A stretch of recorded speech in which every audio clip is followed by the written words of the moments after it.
evening, everyone. Whoops, got to turn my mic on. Good evening, everyone. This is the time and place set for the April 2003 regular meeting of the Royal Oak Planning Commission. Welcome. We will begin by taking I'll call the meeting to order, and we'll begin by taking a roll call, starting on my stage right here, or left, or whatever it is. You. Good evening. Charlene Douglas, City Commissioner. Tim Twing, Director of Community Development. Nick Kurchowski, Assistant City Attorney. Woody Dantina. Jim Avison. And I'm Gary Casano, the chair. All right, the next order of business is whether or not there is any additions to the agenda tonight, which I believe there is. Yes, Chair, I would like to add to the end of our agenda a discussion about, I'm going to call them channel lights, or is that Mr. Twing? The lights, the tube lights around windows of stores. Understood. Okay, we'll put that on before the rules of procedure or after. Does that matter? Let's do it right after the second sign variance. Okay. Thank you. Okay, very good. All right, next item of business is the public comment on non-agenda items. If there are folks in the audience who'd like to come up and address the Planning Commission on any issues that are not on the agenda, this is the time to do it. If it's on the agenda, you would have a chance to do that later. But non-agenda items, are there any persons in the audience who'd like to speak? Okay, seeing none, I'm going to close the public comment on non-agenda items. And I believe the next order of business is our master plan update. Mr. Murphy, please preview this. Good evening. We have with us tonight virtually Matt Lambert from DPZ Co-Design, and we have also Paul Urbiel from McKenna.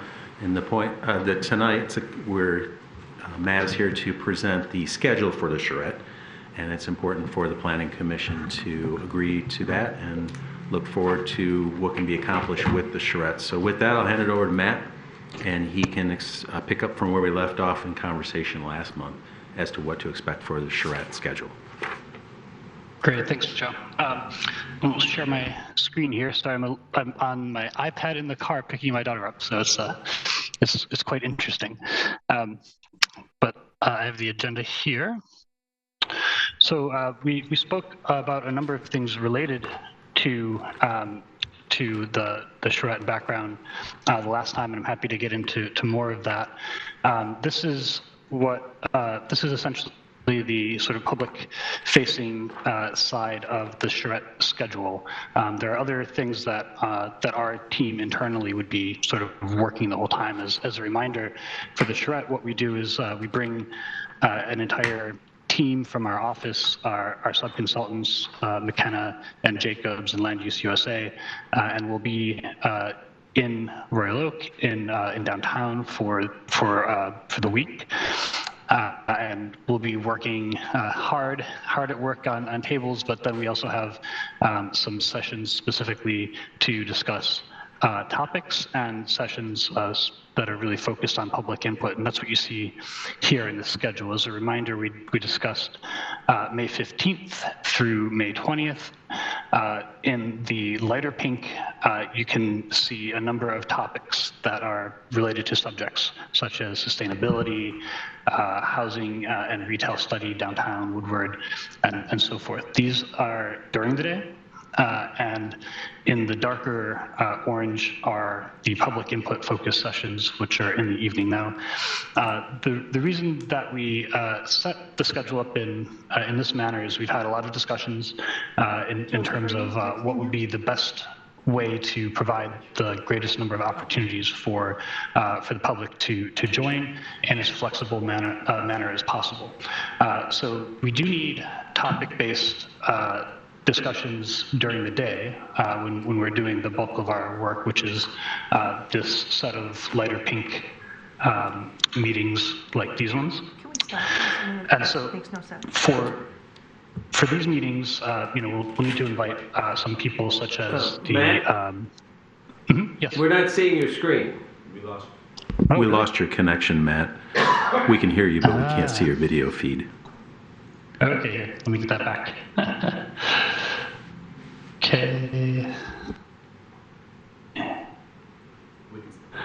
Yeah, okay. So that would make a lot more sense that you'd want to see my screen, huh? Do you have me now? Yes, good. Okay, great. So here's what I was talking to. So to sort of simplify, we have 3 rows: morning, afternoon, and evening. What we're looking to do is have basically each night, Monday through Thursday, to have really focused sessions for public input in the evening, and we're setting these up principally in an open house format, Tuesday, Wednesday, Thursday. That way people can drop in when they're able to. So we have 2 hours set aside that we'll have our whole crew available to engage with people. We'll have work in progress that will be pasted up on boards, some abilities to interact in those not only discussions, but there were some ideas that, such as paste boards of what you love about the city and things like that. So we're designing those activities. So the idea is Monday evening we have a short presentation, which is then followed by a sort of open house format after that to engage in our main topics, the areas of focus that we discussed previously. Followed by those 3 open houses, Tuesday, Wednesday, and Thursday. People can drop in each day if they would like, or they could drop in at any of those days at any time within that period. On Saturday, also focused on providing a similar interface at the farmers market with a booth. That way we're able to engage anyone who's there, followed by an actual closing presentation, which is a little more formal Saturday afternoon. There is a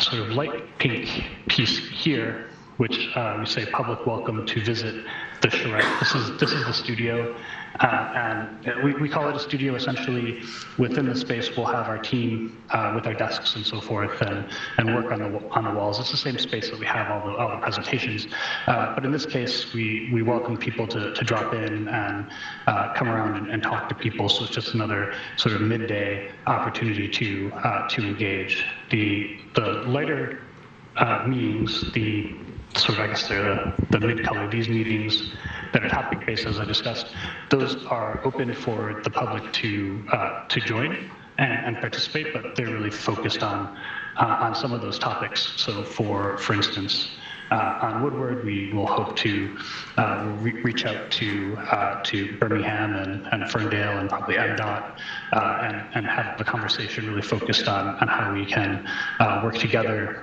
through future designs for Woodward in downtown with folks from the DDA.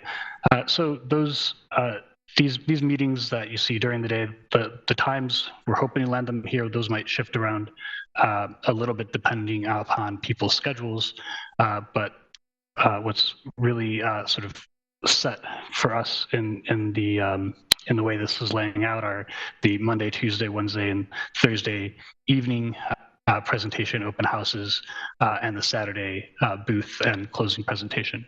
So again, our hope is that provides people a lot of opportunities to drop in on their own time. So hopefully we can get a good representation from a number of different groups of people. Matt, can you zoom in a little bit so that we can see the topics and the dates? Sure. Rather the times of each of those days. That's helpful. Yes, thank you. So most of the morning meetings, 10 to 11, 10 to 11:30 a.m. When we have the afternoons, there's a housing and retail study discussion. That's a longer one from 2 to 4. Essentially, we were discussing internally the work that Land Use USA is doing, and there's just a lot of meat to dive into there. So we want to provide a lot of time for that discussion. And then the evenings, the opening presentation, because we actually want to have a short formal piece for that, starts a little bit later, presently at 5:30, but the open houses from 5 to 7.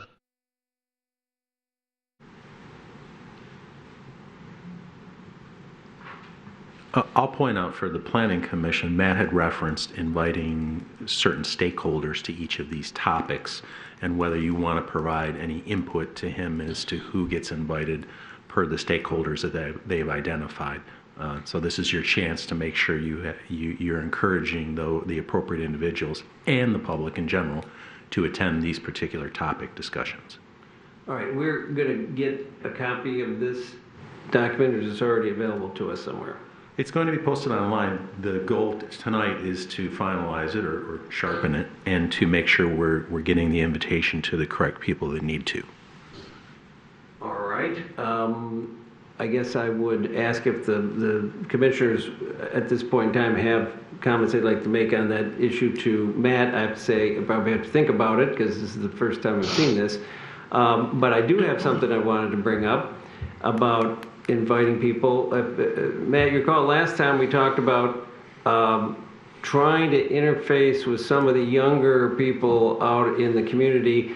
One of the things, just to say, I looked at your report last time, and the most striking thing that I saw was the population distribution. I did some math between now and then, and I learned that if you guys are correct, 57% of the population of Royal Oak is 39 and under.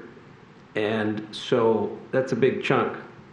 Are we taking steps to make sure we get younger people at these events? Yeah, you are certainly a young city.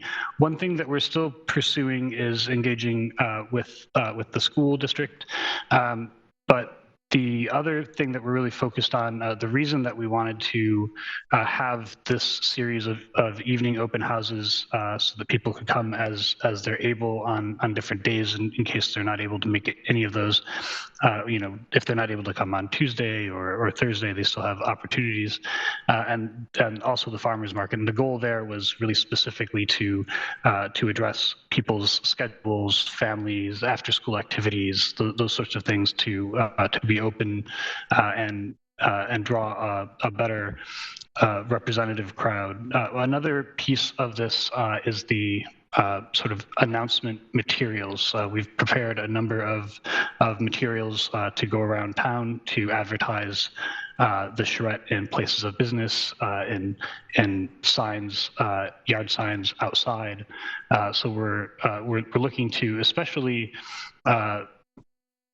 get some agreement on the opening presentation, open houses, and Saturday timings, because we'd like to begin to place those around town and start to get the word out that way.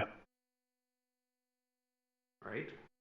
Other comments from our commissioners? Questions about this set of topics? And Saturday isn't up there right now. What's the Saturday topic, or is that all open house?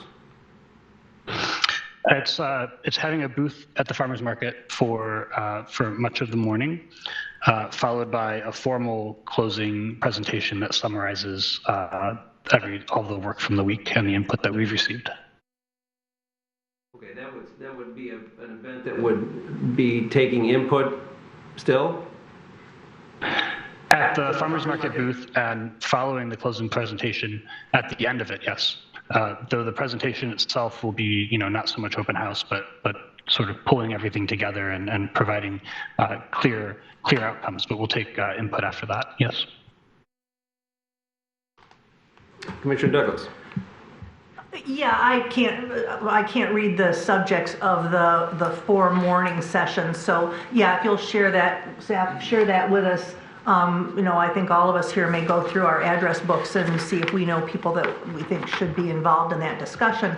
And Mr. Twing just handed that to me. Thank you. Are the sessions on Tuesday, Wednesday, Thursday evenings dispersed geographically through the community?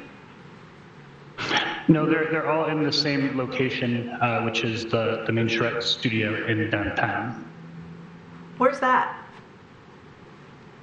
We're going to be hosting the it in the specific tenant space location. on the city's tenant space in the ground floor of the parking structure, Center Street parking structure, directly across from the post office. Right. Oh, cool. So you get 2 hours of free parking, and on the weekends, it's free entirely. Right. All right. Awesome. Great plan.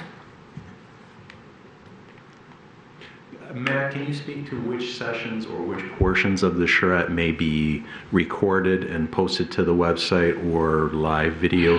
No, that was a conversation that we had before as well. Yeah, so all the daytime meetings that are topic based, we'll record and post them to the site. We'll try to live stream. We have to see how the internet works out if we're able to live stream at the time. If we can't, we'll record and post them to the site.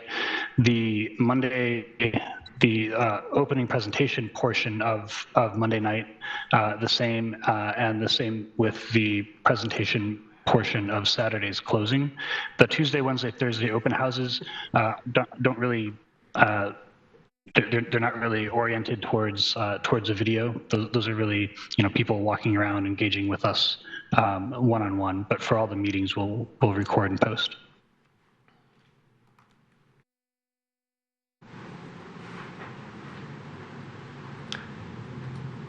So, Matt, for now, we're going to look at this. Do you need us to approve this or give you some direction tonight, or we can take a look at this? And what's the next step here? Sure. What we the daytime meetings, those can flex, and we can get input on invitees and so forth following tonight. What we'd really like to to get an okay or any adjustments to are the dark meetings, the opening presentation and visioning evening, the 3 open house nights being at the farmers market, and the closing presentation, because those are things that we're reflecting specifically on the marketing materials that we want to get ready and get posted around town.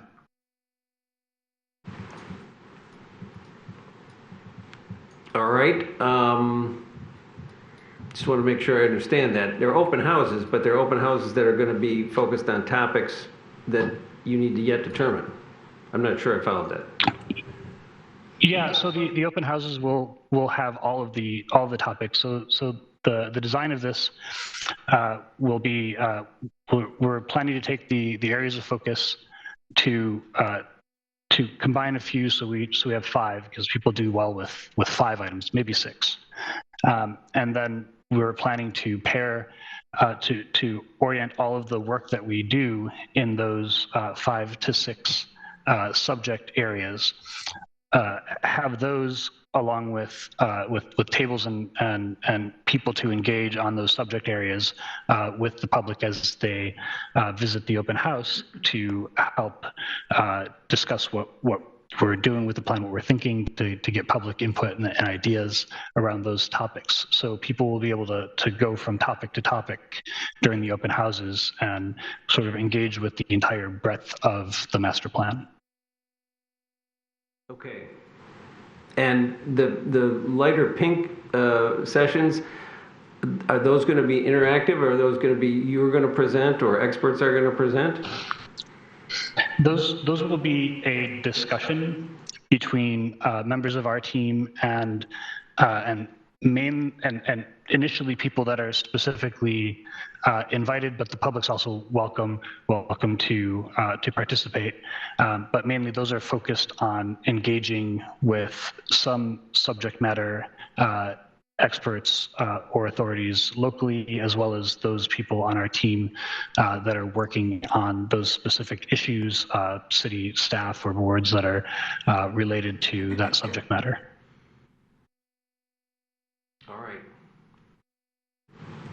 All right, so you're looking for our input about those groups of 5 topics for the open houses? Well, I'm looking for just the input in terms of the timing of those open house sessions, timing and days. That's really what's critical in terms of getting the word out. Okay. So do the commissioners have any thoughts on the schedule here? Myself, it's what we talked about before, to take this week in May, and they filled it up pretty much. Commissioners have any comments or thoughts, or from the department on the schedule? Mr. Cantina. So if I understand correctly, really they're looking for sort of some of the input on the open houses in the evening, but the way that I see it is there's really not a lot of adjustment or choice to make in that. Because I agree with you, we did agree to keep everything into that week. So I'm not sure what sort of additional input in terms of schedule and days for the open houses we need to give based on what's being shown there. I guess I would leave it to Joe to confirm that, because there's going to be so much other staff involved, that the daytime meetings and all those other topics work with staff schedule. But other than that, it's certainly taking time to give names of invitees we'll need to do after this, but I'm not sure that there's a lot of input that I can personally give on this schedule based on I just don't see how to adjust it very much from what's being presented. Any other comments? Do we need to vote on the schedule? I would think not. We just need to give feedback that looks good. Just to identify any major conflicts or anything that you feel is not included that you do want to include. As Matt had highlighted, most of these topics are what had surfaced from their preliminary research and also from the public engagement that's occurred thus far. So looking for confirmation on these particular topics that they are the focus of the daytime conversation. As Matt noted, the nighttime conversation is more freewheeling, if you will, but the daytime focus on those particular topics. Well, and Joe, those topics in particular are ones where we feel that there's a lot of value having some specific invitees who can bring subject matter expertise to the discussion, because there are other things that we had discussed that has surfaced that are parts of the areas of focus that were in the prior document that we shared with you last month, and those are the subject matter that we plan to focus on broadly. So the daytime meetings are a subset of that, because not each one of those needs to have, say, a board or a subject matter expert to help work on that. But we will absolutely work in those additional areas like access to parks and neighborhood services, for example. Those are things that we'll clearly identify within a group, and we'll be making proposals about and engaging with the public on those. So there's some things that are in addition to those topics. All right, and when do we need to publish this in a final form, the schedule?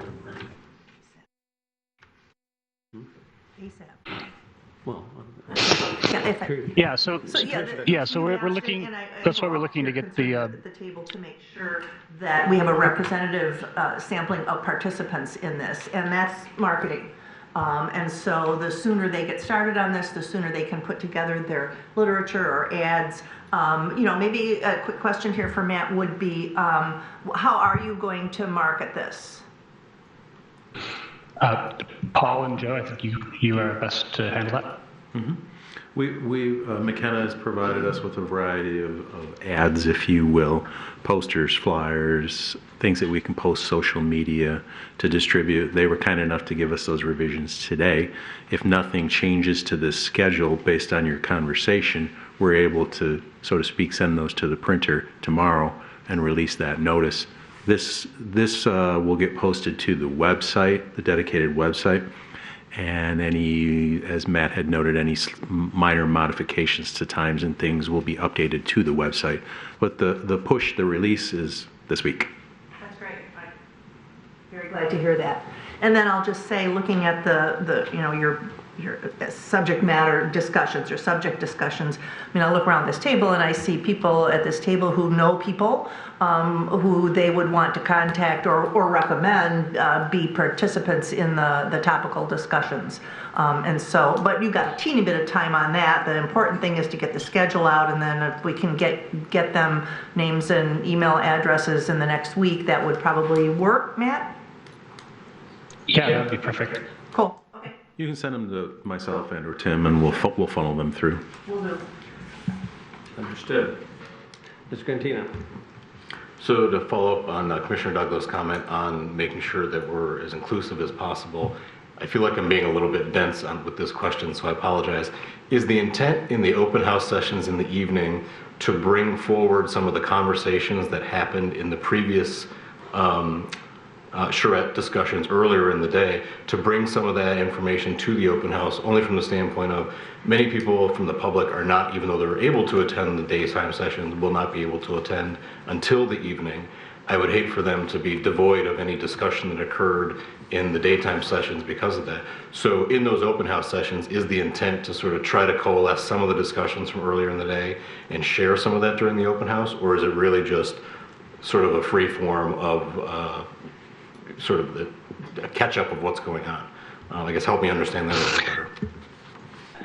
Well, I would say that both are connected because, for instance, the meeting on Woodward, we've got a lot to look at there from a technical standpoint, and that will inform proposals that we want to make, saying here's what we heard, here's what we learned, and this is the proposed solution or options for solutions. And what we will intend to do for something such as that is to draw the proposed solution and have that up on the wall under that subject matter heading in the open house with somebody available to speak with anyone from the public who comes and is interested in that subject matter and has feedback for it. So it's a little bit of both, right? The daytime sessions will inform the information that we put on the wall and the work products, and people will be available to speak to that. Okay, thank you. All right. Any other questions for our consultant from the commissioners? Okay, so I have a question. Is this, turn to the attorney and turn to the director, is this a public hearing? Do we take public comment on this? No, it's just an update for, Okay, all right, very you good. didn't notice it, it's just part of the agenda. Okay, very good. So, Matt, do you have any questions for us? Other questions for us?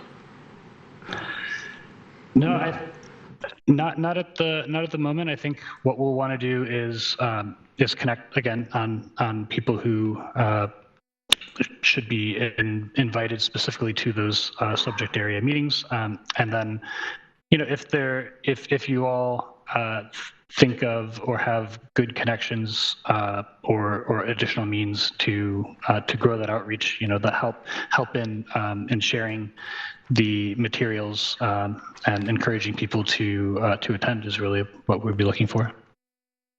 Okay, thank you. Mr. Murphy, anything? Nothing further? All right. Any other last comments? Questions? Okay, I think we can close the update. Thank you very much. When is the next time we're going to talk to you? Do we know? May 15th. Yeah. All right, but we can communicate that'll be to next you month. through the department. That's how we'll do it. Okay, very good. I'll close this portion of the meeting then. Thank you. Thanks, Matt. All right. Thanks all. All right.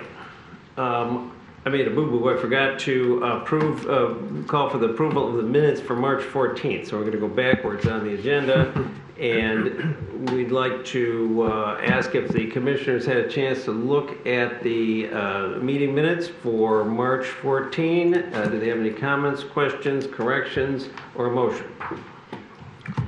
Mr. Gantino. I'll move to approve the March 14th minutes. Is there a second? Well, second. Second by Commissioner Douglas.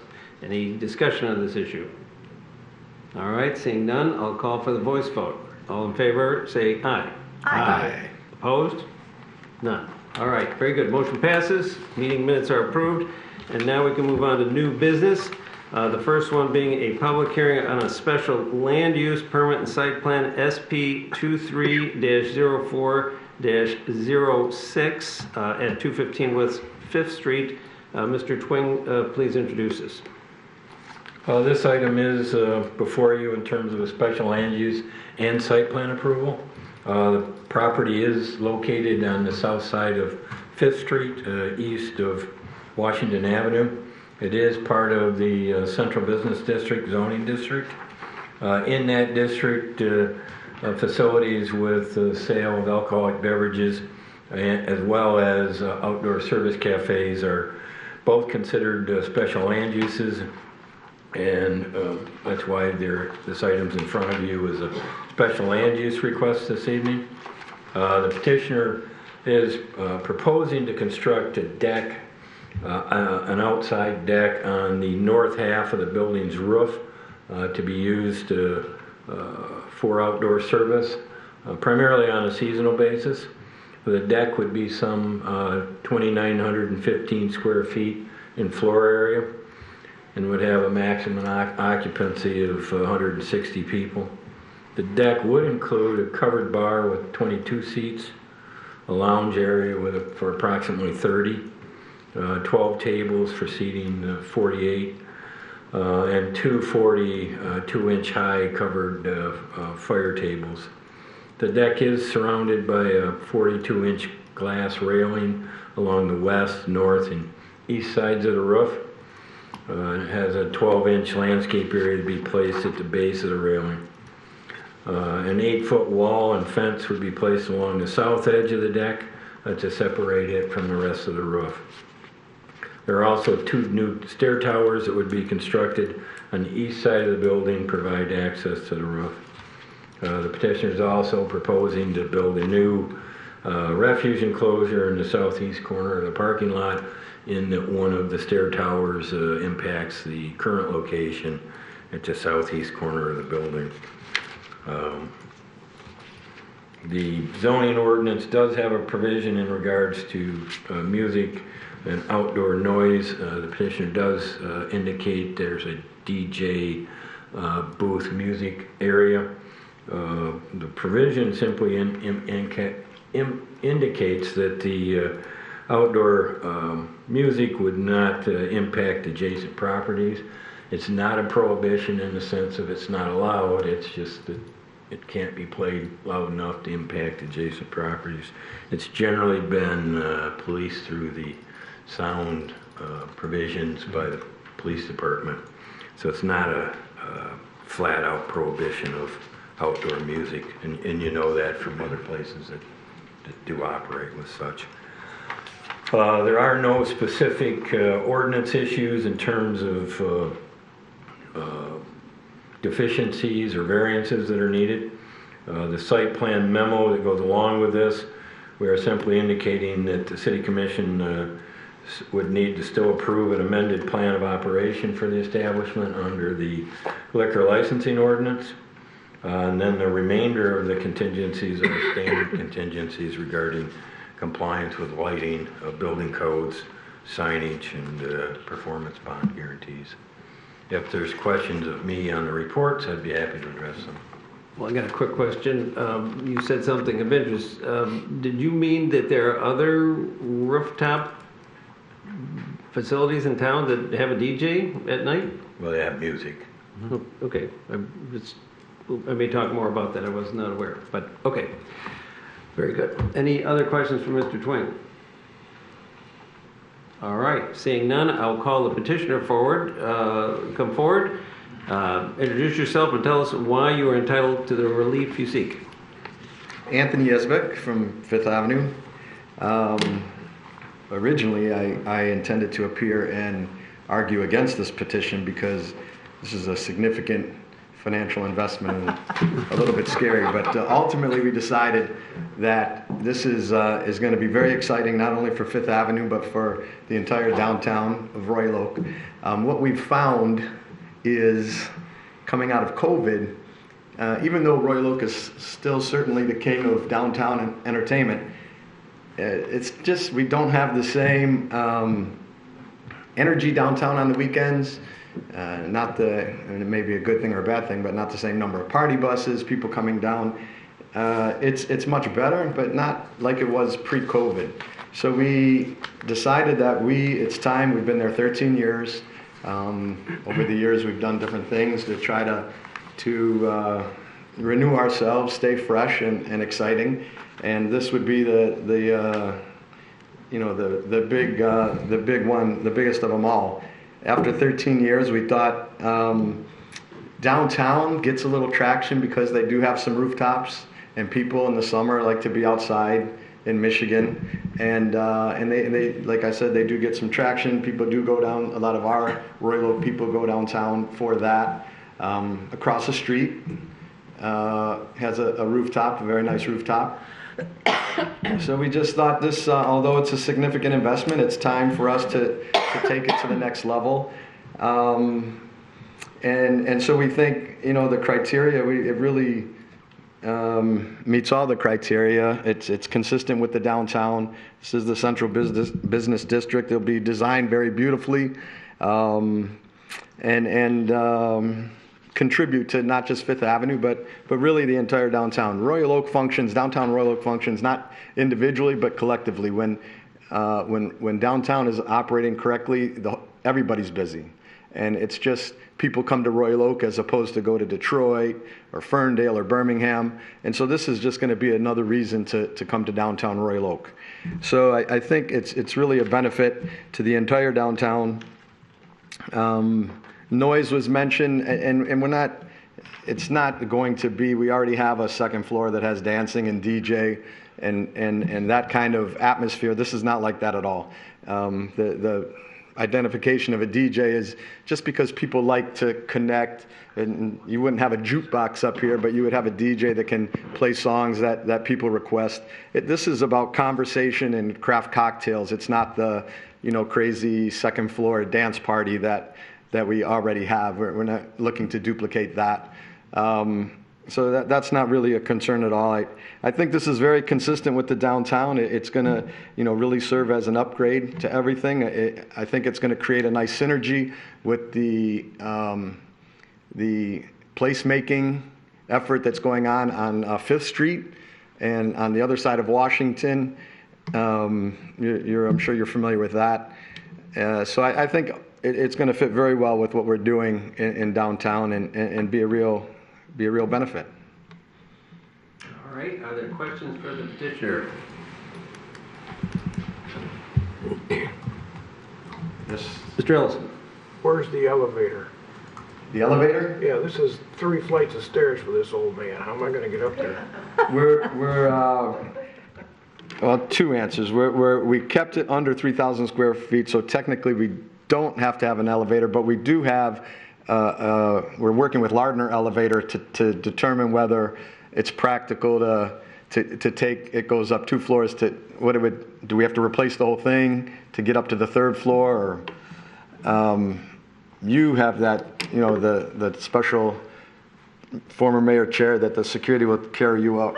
And so that's for, yes, like a king. So that's not an issue. But for the general public, yes, this is something we'd like to accommodate everybody, obviously. All right. Other questions? I have a couple questions. So I think I see this on the plans. Right now you have 2 waste receptacles there. You got one general, and it looks like you have like a grease receptacle. Are they both you're not gonna have them both inside of a area, a bricked off area? Because right now the big green one is not inside of an area, inside of a container. Please introduce yourself, Mr. Yes. So when we first proposed this, we noticed that most of the trash is not even in the enclosure. It's just sitting in the alley. So when we submitted this, Doug's first report back to us was, you need to make sure that we can get these trash receptacles into an enclosure. And we need 2 of them, one for trash, one for the grease trap. Then we also need 7 recycling bins that seem to be scattered everywhere. So what we did was we created a trash enclosure that could encompass all of that stuff, both trash, the grease, and the 7 recycling bins. All right. That's an improvement. No, don't go away, because that's another question. Sure. Even though that one was probably more of a site plan. My concern would be, of course, with safety and as well as noise. You have not given us a rendering. I guess I'd like you to explain how you're going to make sure that you keep all the cattle corralled on the roof and they don't scamper onto the next roof or something like that. So the floor plan A103 shows the bar area on the west wall of the rooftop. The reason we did that was we're extending the masonry wall of that up to create a barrier, to create a separation from the building to the west of us. That is a single-story building. If somebody's going to get on that roof, they're going to break a leg or do something to that effect. But what we really chose to do was to buffer ourselves from that of any issue with regards to safety. So we've made it a masonry wall that's going to go up higher than our roof structure, which is over the bar area. There's no other roofs that are available to someone off of this roof. That is the only one that touches this building. And to the south, it's bordered by structure. To the south is the alley. No, I mean it's south on the top of the roof there. I'm trying to look at the elevation here. Yeah. The rest of the roof. Yeah. Oh, to get to the rest of the roof, they'd have to climb over an 8-foot wall Okay. or fence That's of the kind something. information I'm looking for. And around the perimeter on the north and the east, that's 42-inch glass railing, but we've created a 12-inch buffer with greenery, landscaping, green roof area, so that somebody can't come right up to that edge. So there's a little bit of a space or a gap there, before you get to the edge of the building. All right. Thank you. Yep. Mr. Cantino.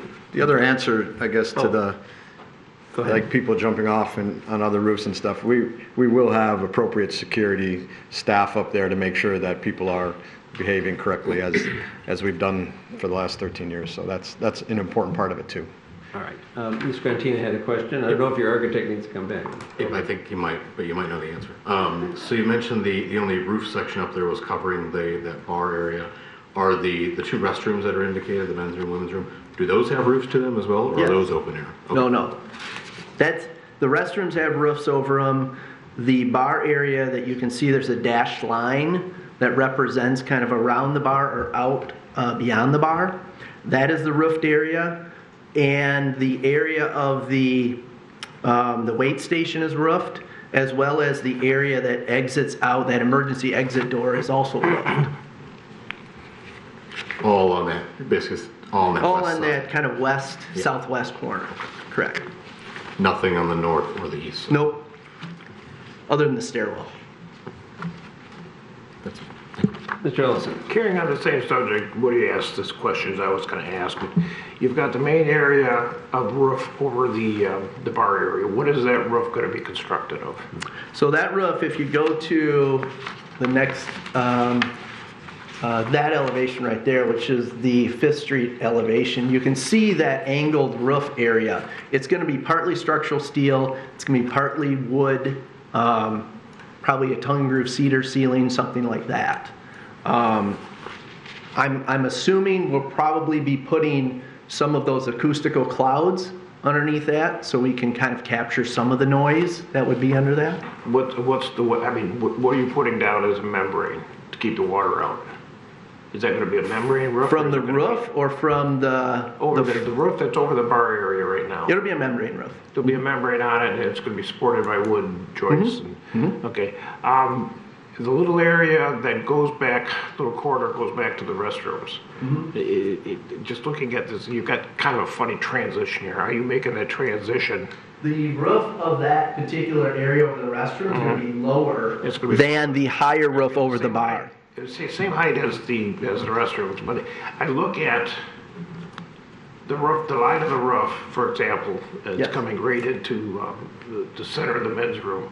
Yep. Okay, how are you making that transition? Are the walls from the men's room gonna go up to the roof or the walls? No, they're gonna end up shorter Okay. slightly. So if you go, Joseph, could you go to 200? The next one. Well, that one actually does show it. Okay, so you see the roof up, you see the two columns, Yeah, and then you see that roof that terminates into that higher structure. yeah, So that is that currently would be the men's room, for instance, okay? So as that roof comes across, and again, that roof's gonna be angled, so it's gonna be higher out further to the east, then it's gonna slope back, and I'm picking up it with some roof drains and things like that. okay. If I'm looking at this properly, and I've looked at building drawings for 30 years, so I think I know what I'm looking at. It looks like, based on your east elevation, that the walls of the bathroom area are going higher than the roof. They are, that is They are, correct, I'm okay. sorry, I misstated Okay, that. so your slope roof is gonna butt into that, and these walls are gonna carry up, and you're Correct. gonna have this, okay. Correct, and then I'm gonna pick up with roof sumps inside above the men's and women's room. Yeah, and that'll be. And drained shed like water that. back onto the roof that's You're gonna lower. drain that water onto the slope roof and then down. That's correct. Okay. And then, also just as a second note to that, we're clear spanning our deck. So I'm not applying any load to our existing roof that's there. I'm creating a cavity there. So I'm running steel from east wall to west wall, supporting it with my steel that's inside of it. So I have a void. Yeah, so you're gonna. It's gonna allow water to go raised through above the that. roof. You're not using your roof as your floor structure, Correct. you're building a zero floor structure above the roof. That's correct. Okay. Yeah. That was one of the comments from Alex with regards to the live load of this Yeah, deck. 'cause that's, I mean, that's an old building, nothing against Yep. the building, Tony, but you don't want Yep, walking on that roof. right. Okay. Is that a steel truss roof? What is it? It's going to be steel beams, and then it's going to be I mean, structural the metal The framing. existing roof. No, the existing roof is a wood joist, Oh, all right, but you're gonna build on top of it. but I'm not putting any weight on it. All right. Okay, I have a couple other questions, just about operation. So, how late are you open? We're open till 2 on Thursday, Friday, Saturday. Post-COVID, it's usually we make it till about midnight, Sunday through Wednesday. All right, and is it your intention to have the DJ operating till when? Music till 2. We wouldn't have necessarily a DJ all the time, maybe for special events, things like that. Just the regular music from speakers. I mean, the DJ would play through the sound system. And just to be a little more technical with the answer, the sound system we have on the outdoor patio that exists right now is called immersive audio. And it's a newer technology, I guess. Don't ask me any technical questions, but it directs or concentrates the audio where you want it to be. So, for example, on our patio, if you're on the patio, it sounds fairly loud.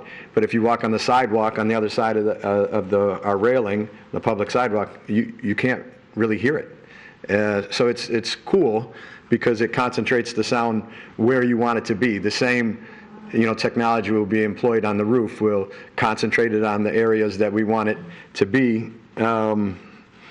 Danny has another example, excellent example of how this immersive audio works. But that's essentially the concept. And that's specifically made for outdoor areas like this, for conversations like this, so you can concentrate the sound where you want it to be and not disturb adjacent property owners. All right, so yes, I want to make sure I'm understanding. So this would be operating just like the patio area down below in the same time frame, in the same manner. Yes. And I guess I do have a question. Since there are any of the residences within 300 feet, is this something special land use? We had to put people on notice? Yes, notices were sent out. You do have some emails in your packet that were sent back in response to those notices. So yes, the notices were sent out. All right. And it is scheduled for a public hearing. Okay, we will, we'll probably proceed with that next if nobody else has any other comments from the commission. Okay, so we'll do that. If you'll have a seat, we'll open the public hearing on the special land use. All right, if there's anybody in the audience who'd like to come up and speak on this special land use, now is the time. Please come forward, introduce yourself, and you have 3 minutes to speak. Anyone? Come on up.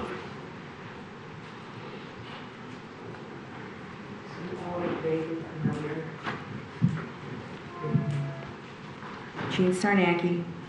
Family legend has my parents being the first to buy a unit at the Fifth back in 2007. I am now the responsible party for that unit, and I am here tonight in opposition to the proposed rooftop expansion at Fifth Avenue Billiards. The noise and music emanating from that roof, despite what was shared with you recently, we can hear it. And the rooftop will tunnel directly towards the Fifth's all-glass east side, creating a noise nuisance. Years of experience with noisier bar nights and Arts Beats and Eats have shown this to be the case. The Fifth's residents knew that living in downtown Royal Oak would come with more noise than is found in a routine suburban environment, but I do not think they thought the city would become a mini full-time Arts Beats and Eats music bar-like scene with rooftop bar music till 2 a.m. and merriment projecting down 5th Street directly into their living rooms and bedrooms.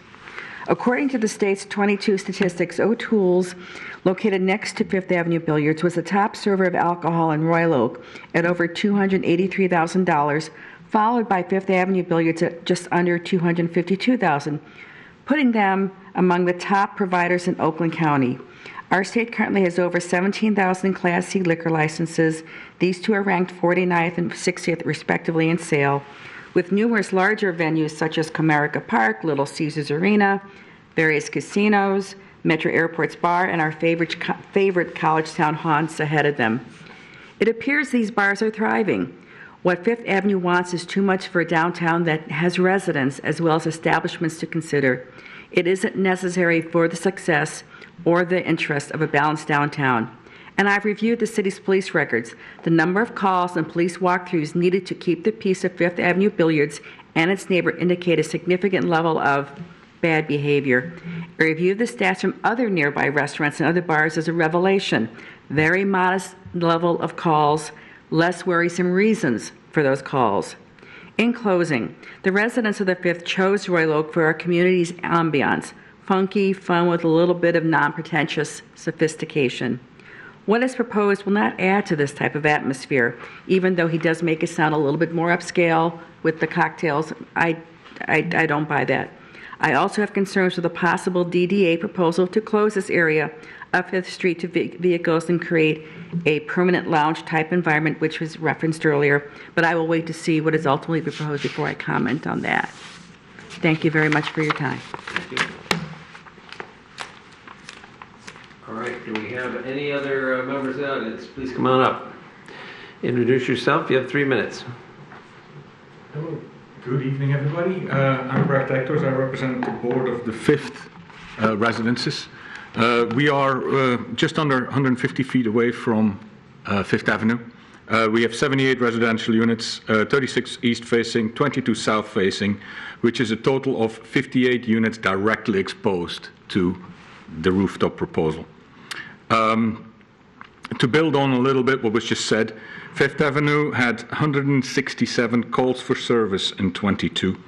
Combined with O'Toole's, that's just 25% of all the calls for service in Royal Oak, including every liquor license in Royal Oak. They have 25, just shy of 25% of all the calls for service, and that includes altercations, assault and battery, disorderly conduct, customer trouble, and noise complaints. That's only the reaction from the police. That does not mean the noise complaints that haven't been acted on, which I know there's many more talking to our residents. The zoning ordinances call for no music and other noise that impacts adjacent properties. I think 150 feet away qualifies as adjacent. But a DJ, a music platform, no matter what the technology, at 2 o'clock in the morning, when it's quiet out, you hear the noise. The decibels actually are called out in the noise and vibrations section of the ordinance.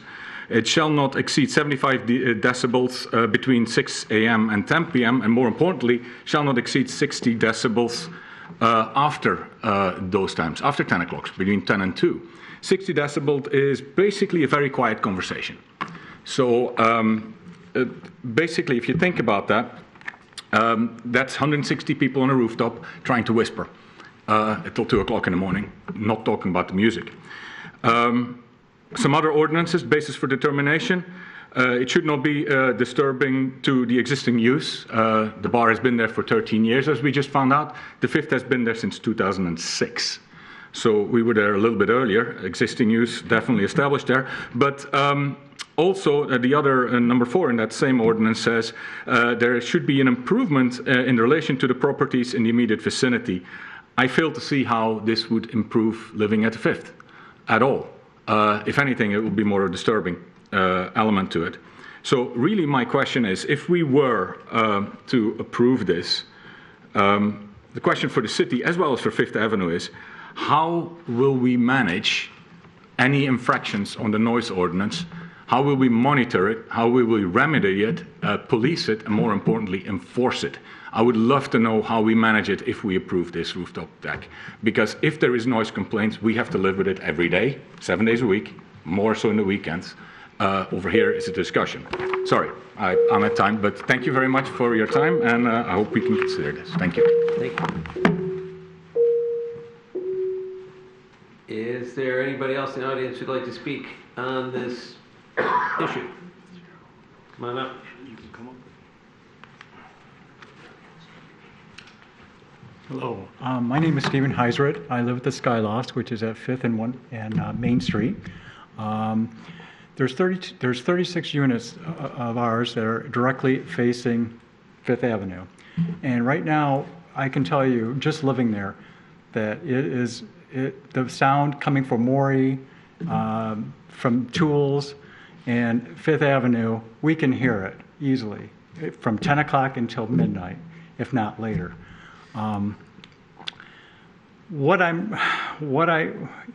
If the patio was truly, if the rooftop was truly going to be light music and just patio lights, that would be fine. But experience has shown that a little bit of lead is, if it's not going to be that, then something's got to be done, because I don't want to wake up and see strobe lights coming into my house or the sound of a bass pounding at 10 or 11, 12 o'clock at night. I mean, I may not be 30 years old or 20 years old clubbing, but I live there, and so do the residents. We've been there since 2003. And like I said, there's 72 units, 36 of us face the 5th Street or 5th Avenue. And we hope that you'll take that in consideration. Thank you very much. Thank you. Is there anybody else in the audience who'd like to speak on the special land use for this project? All right, I don't see any more hands, so I'm going to close the public comment and bring it back to this side of the table. Now, I guess I would invite the petitioner, if they want to respond to anything they just heard. Yes, a couple things. I guess if I was a resident in one of these high rises, it would be natural for me to come here and voice some concerns. I'm not surprised by that at all. What I can say with certainty is that the noise is not going to be anything that they have to be concerned about. There is a mechanism. I mean, the question was, how do we monitor this? There is a mechanism for sound violation. The police can come by and they have a device that measures the sound. And they've been by many times over the years, and we've never had one sound violation. We're not a wild, crazy club. We're a fun place, and we obey the laws. We are a good corporate citizen. We've proven that over 13 years. And Fifth Avenue, has been there since the early 90s. They said 13 years. That's been under our stewardship, but it's been there since the early 90s. Fifth Avenue's more a part of this downtown than I think anything that I'm aware of.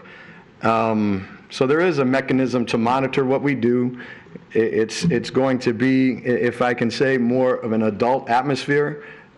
We already have a first floor, a second floor, a patio. This is going to be something that's, just a little bit different in downtown Royal Oak. And so we're excited to bring it. There are mechanisms to police it.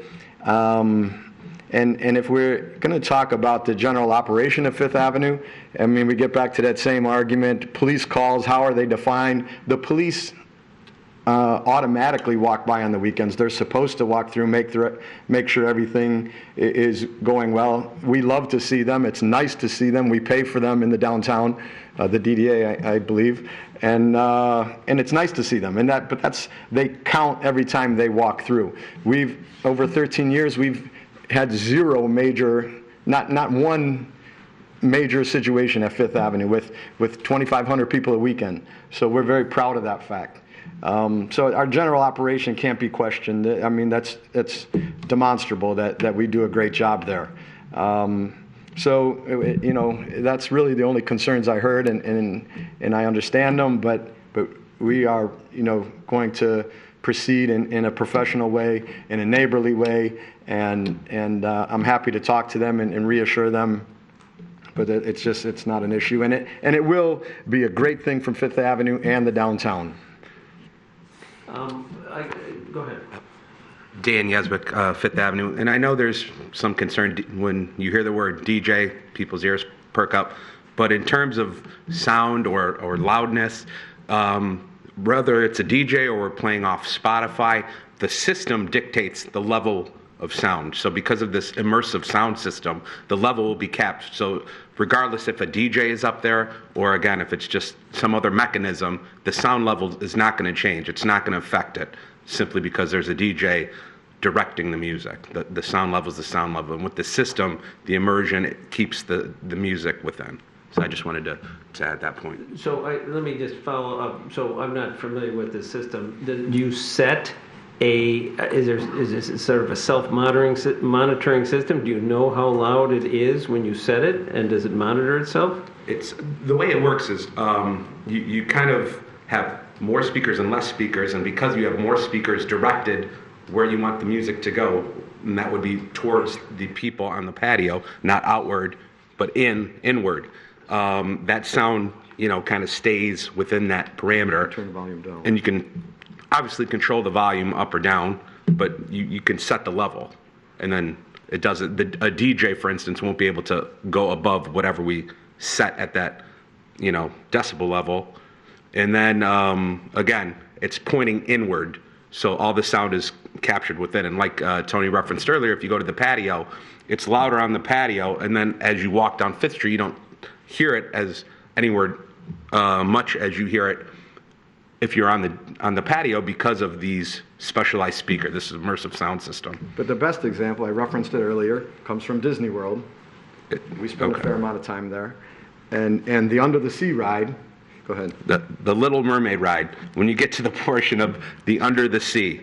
So as you go around the track, you hear portions of the sound or the song as you move along, and you never hear the same lyrics as you're moving. And the reason they have that, they have this system where it's directional sound. So as you move down the track, the song moves, but those speakers are directing right to where they want you to hear them. So that's kind of the same thing that we have going here. As you sit, the music's coming towards you, not outward. And that's a big difference. I'm sorry, did you say you're using that system on the lower patio at this time? We are. The immersive sound system with the directional speakers, yes. Okay. And are you having an acoustical consultant assist you with this, or how did you come about purchasing this? A Royal Oak company, Digital Interiors, installed the sound system that we utilize on our patio. Okay. And they've done a lot of work in downtown Royal Oak, but they're excellent. All right.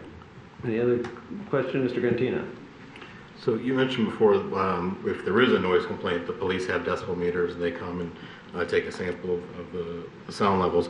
Do you employ decibel meters at all for your business to, I guess, stave off that complaint to begin with? And is the system that you're talking about intelligent enough to where it has a set point and can sense the decibel level that's occurring? Because the music is one thing, but if there's a large group of people, that decibel level is going to get higher.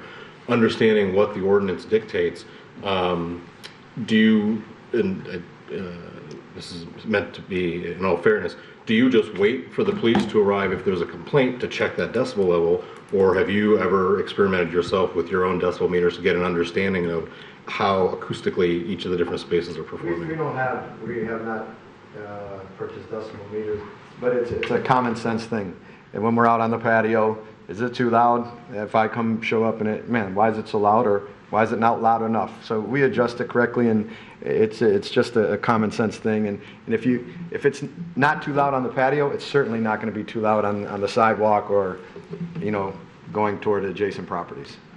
And to be fair, again, it's not like the police are coming every weekend saying, "Oh, your decibel level." That just doesn't occur.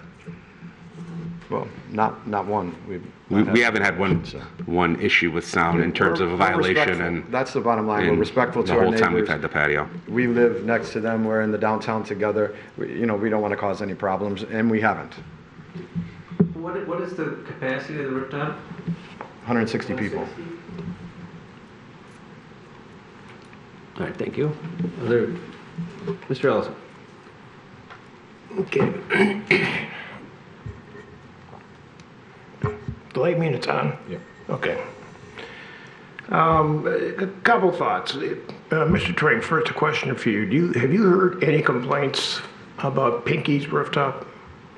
Pardon me? Have you heard any noise complaints about Pinky's rooftop at 11 Mile and Main Street? I haven't heard any about Pinkies or what used to be Red Fox. There were concerns when it was being proposed from the condominiums that's where I wanted to go. But I haven't heard any complaints. Because when Pinky's first approached us for this concept, it was a new concept in the city. And there was huge concerns from the condominium across the street. And they worked very closely, the developers and the condo owners. And after they opened, people were worried. I received personal calls from the people in the condo saying that it's absolutely fine. There's no disturbing noise, so it can be controlled. And quite honestly, Pinky's is closer to these condos than you guys are to Fifth Avenue. One of the things I'm finding intriguing about this idea is you guys have already, this will be three floors in your building. First floor is your sports crowd, you got the TVs, you got the beer, you got the center bar, and everybody goes to watch the football games, okay? Second floor, you've got your pool tables up there, plus you've got a bar up there, and you've got your stage for entertainment. And this third level now will give you a different level of opportunity. It's going to, as you say, a more classy. I'll look at it, I'll use Piggy's rooftop as the comparison. It's a more laid-back crowd. It's not a crowd that's going to stand up there and do a lot of dancing and craziness. They want to sit in a nice, quiet, look over, the outside. That's the advantage of a rooftop cafe, is the view. And it will say something for you guys. I heard complaints. You say you've been in there, 15 years, 13 years? And Fifth Avenue, in one form or another, has been there a long time. I mean, I remember it was a furniture store. They didn't produce any noise, they just produced furniture. But I've seen Fifth Avenue operated under a number of different operators. Some of them not so successful. And when you guys came in to salvage what was left of an operation that really just kind of destroyed the atmosphere of the city of Royal Oak and that particular establishment itself, you guys came in and we were worried. We gave you a hard time. I was here. And we didn't know whether we could trust you guys. Were you just another fly-by-night operator that was going to come in here and make your money and abandon your building and walk away? But I will say this, since you guys moved in, you have proven us wrong. You guys have operated a clean business, the police will back that story up, that you don't let your business get out of hand. You self-police quite a bit, and you've done a lot for the community. And I'll divulge a little secret here that a lot of people don't know is that you guys have walked in and taken over operations of a couple of establishments downtown where it was not a good owner. And you were asked to come in by the owner of the building to straighten the place up, and you have been very successful. And those two establishments are still downtown, and they're still operating much better than they were under the previous owners, and I commend you for that. But that's quiet. People don't know that. People don't know that you guys are out there, in making other places better. City of Royal Oak has earned its reputation of being an entertainment district. That's what we have marketed ourselves. When I was mayor in this city, I was always, one of my main phrases was, we will need to keep Royal Oak relevant, because every city around us is in competition for the same crowd. And we fortunately had the good geographic location and the business people and the ability to attract people into our community, which is what we were trying to do.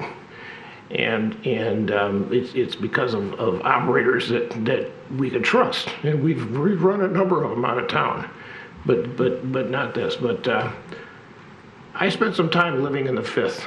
I was there 6 months after firing my home, and so I live across the street from the bars. And are there nights that it's noisy? Yeah, but if I didn't want to hear that, I wouldn't live down there. I mean, that comes with the territory. If you're going to move into a vibrant downtown where there's activity going on all the time, you can't expect it to be quiet. The most disturbing noise I had when I lived in the Fifth was at 2 o'clock when the guy started dumping the trash.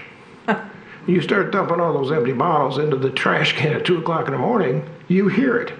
The music had long stopped. The patrons had long left, except for the few stragglers. You always get a few stragglers, but for the most part, when the bars shut down, it quieted down fairly quickly.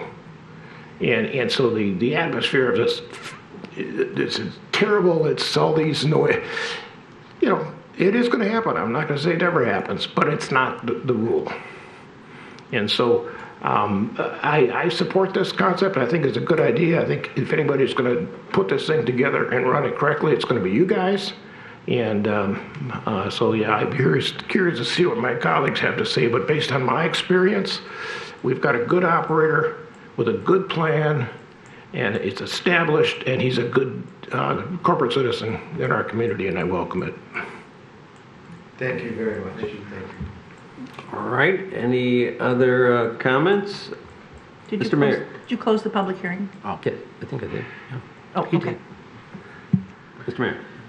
Yeah, I appreciate the folks that came to public comment tonight. I mean, there's nothing wrong, inappropriate, or about having concerns about noise. I mean, this is certainly a new addition proposed to our downtown that if all goes well and approved and goes well, it would be would bring people in, it would draw people in, people create activity, which in itself is a good thing for the community as a whole. And if there's music being played and all of this, certainly that's a valid concern. And so but for me, looking at some of our past, we've looked at those concerns, and Mr. Ellison brought up Pinky's. I think it was Red Fox at the time when we were looking at it, and a number of years ago, it was a very much a concern for us at the city commission table about the noise, because there was a condo community literally right across the street. And so my theory at the time was, you guys can put all the money you want into it, you can do what you want. We get noise complaints, the cops tell you to shut it down, it gets shut down. I mean, simple as that. I can tell you with Pinky's Rooftop, and then you had Woody's, and then it was Hot Cat. Now I'm French, not Italian. Castello, I think, the pasta maker. Close, sorry.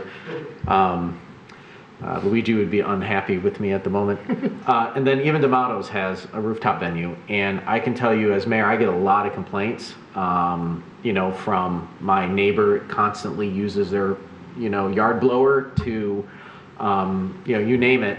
I haven't had anything come across my table or my email or at public comment in 10 years since Red Fox, now Pinky's, regarding noise. We did have an incident that did not have any issues with a rooftop or even a patio at the time, and there were some noise issues, and that we had a little bit more of a hands-on issue, and the owner was not as willing to make changes and comply. And I'm not going to say who it is, but they're not operating in the city anymore. So for me, when I look at downtown Royal Oak, it's a commercial district. Unequivocally, that's the main purpose since the first train station was put in Royal Oak.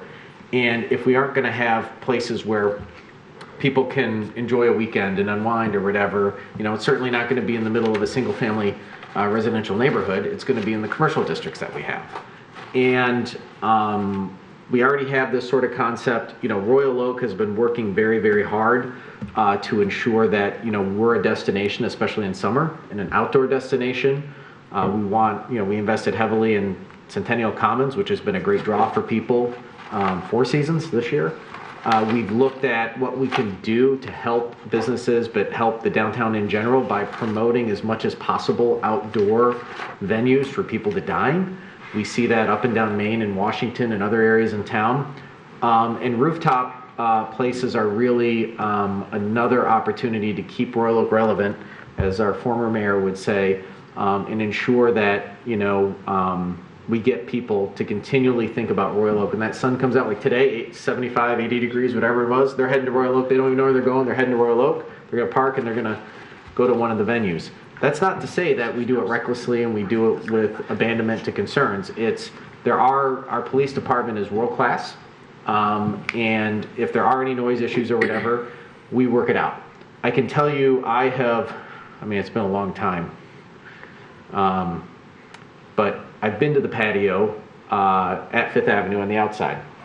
And it's not your, thumping crowd. It's people that want to talk, people that want to enjoy. I think even some people say there's good wine there. I don't know anything about wine. It either tastes good or tastes bad. But when I look at this setup right here, what I see is a number of these booths. I see a number of tables, and I see a bar with a bunch of seats. I don't see like a clubbing environment where people are going to they might even be more annoyed with the music. And you see this when you go to the different rooftops in Detroit, which I've had a chance to visit over time with work and stuff like that. They're not super loud. They're there to enjoy the nice weather and, to congregate and talk to colleagues or friends or family or whatever it may be. So I don't see it as being a dramatic issue, and any issues that resolve, we have mechanisms already in place that address this through our police department and noise ordinances. And I will say that, this sort of private investment we see in the city in outdoor service is critical to Royal Oak remaining relevant and for Royal Oak to continue to attract people in general, not just have specific destinations that people go to. And so, to me, I think this is a well thought out plan. What sells me on this is all of those seats there. That tells me that this environment is going to be, for similar to what they have downstairs, which is not a impediment. And I will say directional sound is real. Fortunately, I guess as a mayor and all of the folks up here, this is all just a volunteer capacity that we're in, so we all have full-time jobs. I guarantee someone in this audience has a car right now that has directional sound and noise cancellation as a function of directional sound in their vehicle. It's real, it works. And if you spend the money and do it right, it saves a lot of problems. And I think they've proven that on the patio down there, and the firm that they're working with is very reputable. But if it's not, we have measure through the police department to go in and make changes. So they're making a significant investment. I don't think they want to spend all this money with steel beams and everything just to be shut down the next week because it's too loud. So. Is that a motion? No, that's just a discussion, sorry. All right. So are there further comments from the commission? I have a quick question. I don't know who to direct it to. So I know that Pastel does have a rooftop. Do they have music there? Does anybody know? Who? The Pastel. The restaurant. Used to be that I don't Woody's, know. used to be Hopcat. They have a rooftop, but I wasn't aware one way or the other if they had music. Well, haven't heard of them. They do? Oh, okay. Yeah, it's very similar where it's multiple floors, Yeah. music on a couple of different floors. I mean, Like Woody's different- definitely did. Not Woody, but Woody's definitely. Yeah, I'm specifically talking about the rooftop thing. Yeah, they did. Woody's did when it was a rooftop there, and I think, did Hopcat have Woody? Yeah. Yes. They had music. And did we get any complaints from them? Does anybody know? Well, the only complaints I'm aware of that came out of Hopcat were the light complaints from Skylaws. They had some lights that were shining upward, kind of as spotlights on a flag, but I didn't have any noise complaints. Mr. Cantina? So yeah, I'm inclined to support the special land use as well. I think it's actually a pretty unique way to get some additional use out of the footprint of the building that you've got that is in a downtown district. I too think it's, the concept up there does seem a little bit more upscale to me. I think the way that they presented it is absolutely reasonable in the sense that the amount of space, they're not trying to take over the entire roof. How they're placing it on the roof is relatively well thought out with some of the surrounding uses. I sympathize with the folks that did come and were concerned to speak about their concerns about noise. It is a downtown district. We do have ordinances in place, and by all accounts, it seems as though these operators are staying within the rules with respect to that. I understand that experientially, when you're in your unit, it may feel a little bit different and loud or disruptive at times, but the reality is the data would show us that they're staying within the rules when it comes to noise. I don't envision what's going to happen on the rooftop as a loud sort of dance club scene. Certainly there's going to be noise, but I think the applicant has demonstrated that they are conscious of this, as it's something that is they're, for lack of a better term, called out on regularly, but it seems as though they seem to be in compliance. So that's really the only mechanism that we have to place on them, but it seems like they've controlled that well. So I'd be inclined to support it based on what it would bring to the area, and sort of additional rooftop space I think is a nice thing to have in a downtown area. Mr. Mayor? Yeah, and I just want to do one more added line here, calls for service and all of that. And I appreciate when people look at the data. Data doesn't tell you a lot by itself. We just went over the liquor license renewal. Like he's taken my material. Oh, well then I will remain silent and let Commissioner Douglas have those comments. Thank you, Mayor. At our 2 city commission meetings ago, we considered, as we do on an annual basis, renewal of liquor licenses for establishments in our city, and the police provide a lengthy report that shows calls for service. And in 2022, there were, because I've sat here and counted, police visited the establishment 176 times, and all but 21 of them were routine drop-ins, as they've described. And the other 21 were, someone was asked to leave. There's just no pattern of misbehavior here whatsoever in the establishment. And then when we heard that they served 2,500 people a weekend, it's even more extraordinary what an excellent track record they have in terms of their performance with our police department. All right. Okay, any other comments, questions for the petitioner?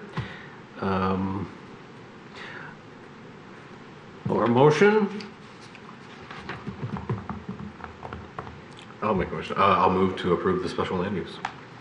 All right, the motion is to approve, support by Mr. Ellison. The motion is to approve the special land use. I think we just have the, just special land use here. So is there further discussion on this? All right. Seeing none, I'm going to call for the vote. All in favor, say aye. Aye. Opposed? Hearing none, motion passes. Congratulations. We need a site plan too on that? Yes. Okay. Moving on to the site plan. Are there any questions for the petitioner, Mr. Twing, on this issue? Mr. Cantina. I just had one more question about the setback that's going to be before the glass wall, where I guess it's going to be a planted 12-inch strip. Is the intent there to actually plant it with like actual planted materials or some sort of faux green screen type? No, the idea was to plant actual greenery, something that's alive. Could be some taller fountain grasses. It could be some, more like a boxwood hedge or something like that. But the intent was to bring some green product into it and not something artificial. Yeah, okay, thank you. Mr. Ellis? Another quick building question. I'm assuming you still have the kitchen on the first floor. Mm-hmm. How are you going to get food up to the top? Is that going to go by the stairs, or do you have a dumbwaiter system, or what? So right now, there is not a dumbwaiter system. It'll just be run up the stairs, just like they go to the second floor. As Tony stated earlier, we have had an elevator company out to see if we can utilize the existing elevator shaft that is currently on the east side of the building and modify the elevator to go to that third floor. Apparently, as they told me, that elevator hasn't been used in years and takes like 15 minutes to go up to a floor. I mean, it's slower than anything. So I don't know if that's going to be an option, but there also is an existing freight elevator in the kitchen area. The idea is to look at that. Can that be extended up to the roof? I just And if not, we have private events, it, often functions up on the second floor, and they bring the food from the kitchen and the freight elevator up to the second floor. If they have to go up one flight of stairs with the food, that's what they're going to have to do. But we're looking for a more efficient system. Okay. I'll come visit, but I'm not carrying my food upstairs. You're going to be on that road.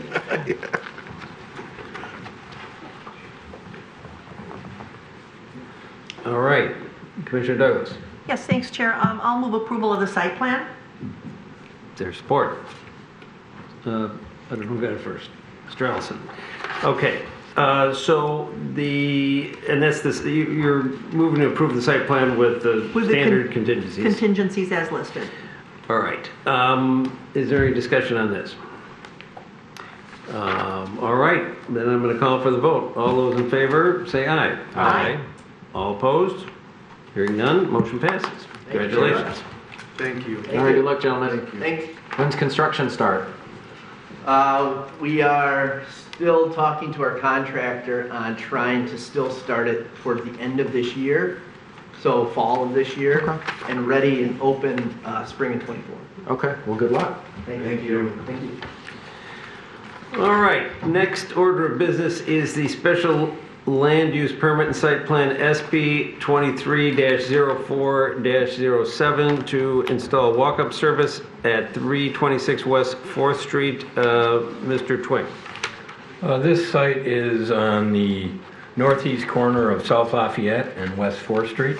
It is an existing restaurant, sushi bar, Ronin Sushi.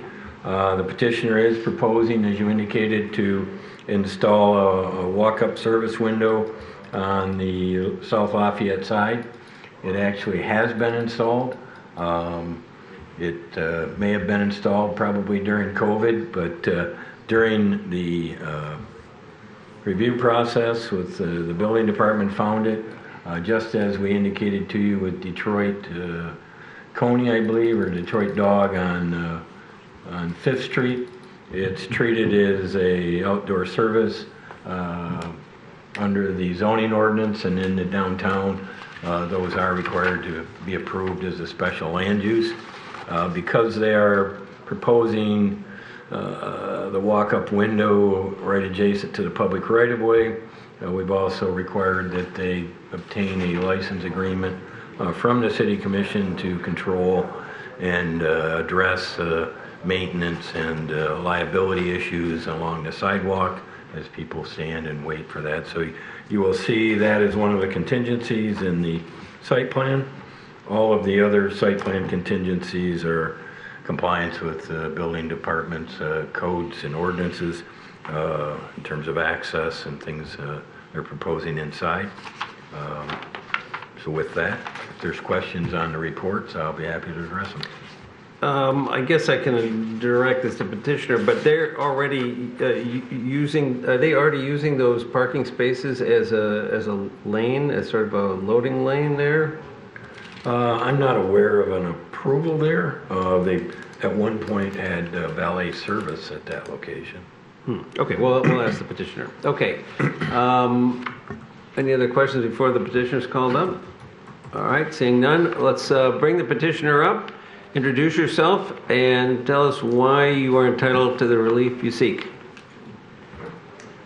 Good evening. My name is Scott Moshnick. I'm the architect representing Ronin Sushi.